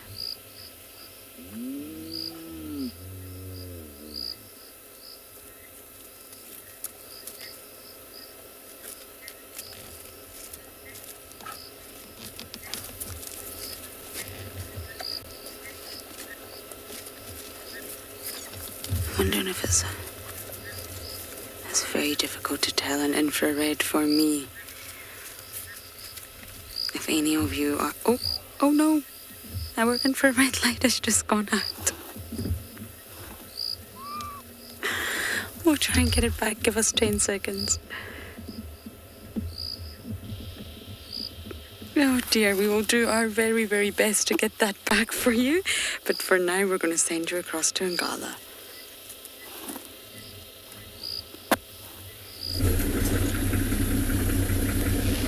Welcome back. So we looped back around to where those lions were, and they were still fast asleep. So we do. And now we are looking for other nocturnal creatures. So in this area, we're hoping to find some owls, potentially some bush babies. It's quite a thick area.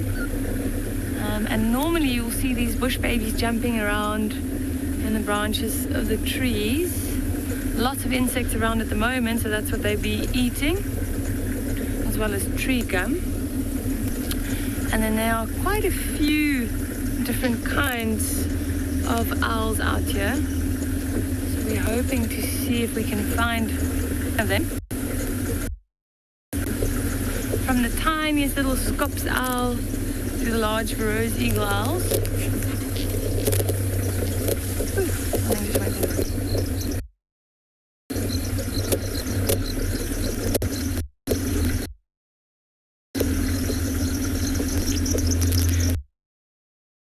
So with the spotlight, I would pick up the reflection of the eye of the nocturnal creatures. So that's what I'm looking for whilst scanning through the bush like this. And there are lots of other little creatures that we can look for as well, like genets or civets.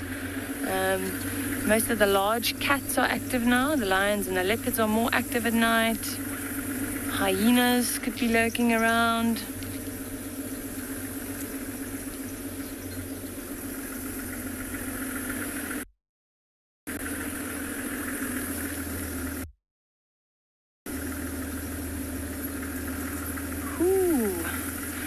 Jasmine is asking if I have a favorite insect. That is a very tough question, Jasmine. I really like insects. Sure. I'm gonna have to think about that one. Well, one that I recently actually posted about was an assassin bug. Now, I don't know if you've heard of these bugs. Now, the larvae of the assassin bugs, they collect like the corpses of their carcass, or let's say their prey, and they stack it onto their back and then blend in and camouflage. And they'll go raid ants' nests like that. I once took a little video of one of them with so many ant corpses on its back. It's quite a fascinating thing to see. But yeah, there are so many insects out here, like it's hard to choose one. I really like moths as well.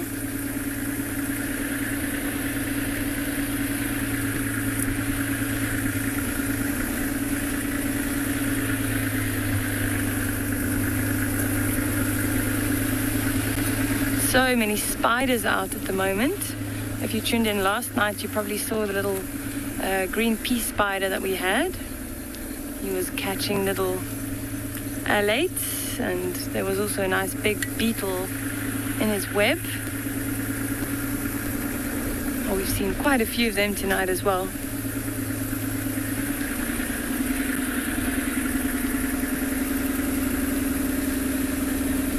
This time of year, the insects are everywhere. Also, one that a lot of people love is the dung beetle. We're seeing a lot of dung beetles around.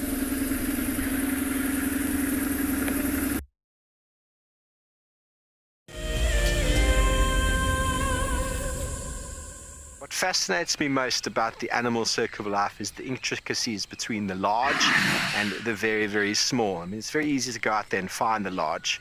Once you found the large, the cascading effect down to the small absolutely fascinates me. Alertness and situation awareness is by far the number one aspect for protecting ourselves out on safari. Catch up with the guides daily here on Wild Earth. An ever-increasing part of the global population is losing its connection with nature. Wild Earth is here to reduce people's stress and anxiety, allowing you to escape into nature even just for a few hours a day. However, Wild Earth is expensive to run, and we need help from you to keep this ship going. Wild Earth Explorers gives you the opportunity to be part of a program that supports the sharing of nature with the world. My name is James Hendry, and I work here at Djuma Private Game Reserve in the Sabi Sands on the western fringes of the Greater Kruger National Park. My favorite part of getting questions from viewers is that we get to have long and varied discussions about all sorts of different aspects of nature. Because our audience comes from all over the world, it's very special to have different perspectives from everywhere. If you want to submit a question on Wild Earth, you need to register on our website. Once registered, go to the Live Safari page and submit your question beneath the live feed.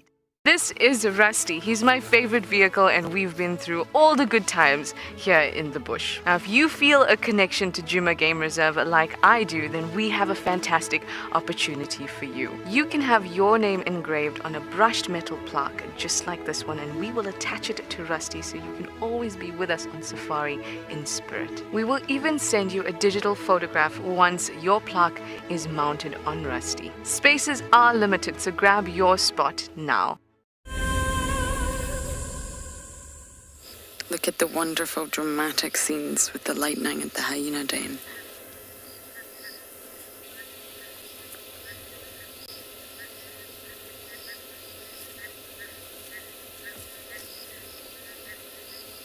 It's really quite spectacular, and it seems to have done a U-turn and left us out in the middle. It's gone right around us in the shape of a U, and luckily the storm is not above us, but I don't know what we're in store for tonight.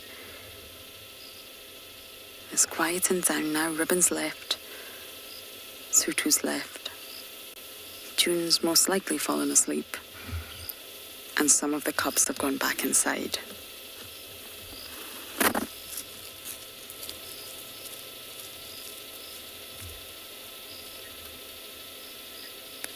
It's so wonderful to get a look at June's little one. That's now 6 cubs for the Juma clan, all different ages, different mothers. And I do speculate Ntima will be next. I really, really cannot wait to see that one. And that will ensure Ribbon's army, her 2 boys, her daughter and her daughter's offspring, her grandchildren, will make her in a very strong position in this clan. She's already in the strongest position.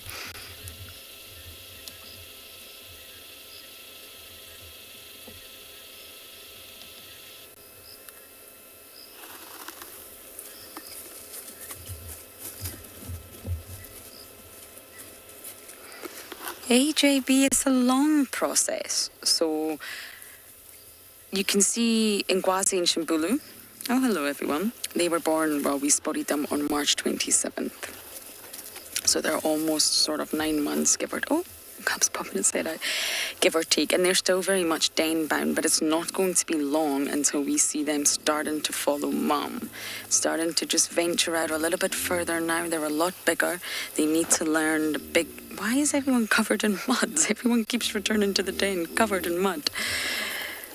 To get bigger and stronger and learn a little bit more about the world than just a den.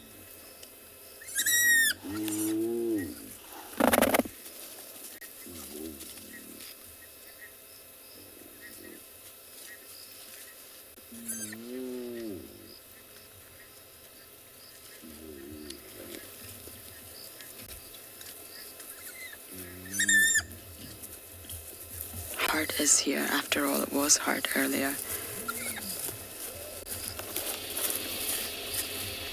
Oh, hello. Why are you all at my vehicle? Everyone's at the vehicle. I'll move. You'll see a bum there. And the belly. And the cabos. So yes, it's a slow process. So start venturing out with Mum. They'll start sort of maybe joining carcasses. Oh, the stink bugs are out.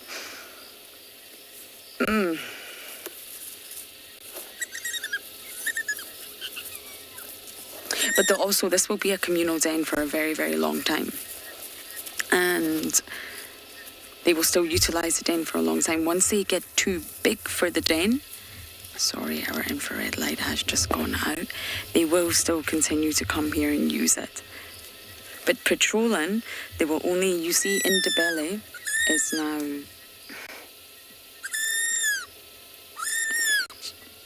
2 years and a few months, and she's very much independent now. She's very much roaming and moving around and is not restricted to the den. So things start to change around 18 months.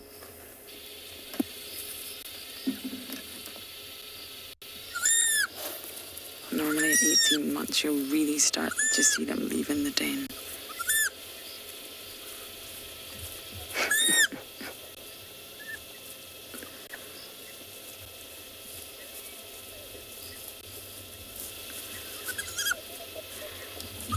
Oh, what a fantastic interaction at the hyena den. This is what I have been waiting for a very long time. What a fantastic try. This is Shimbulu. Look at his back leg. He's still limping. But I must say, everyone, thank you for jumping on board. Thank you for your support, having fun with us, asking us questions, and please do join us tomorrow morning as we shall all be out taking you on another adventure. Good night.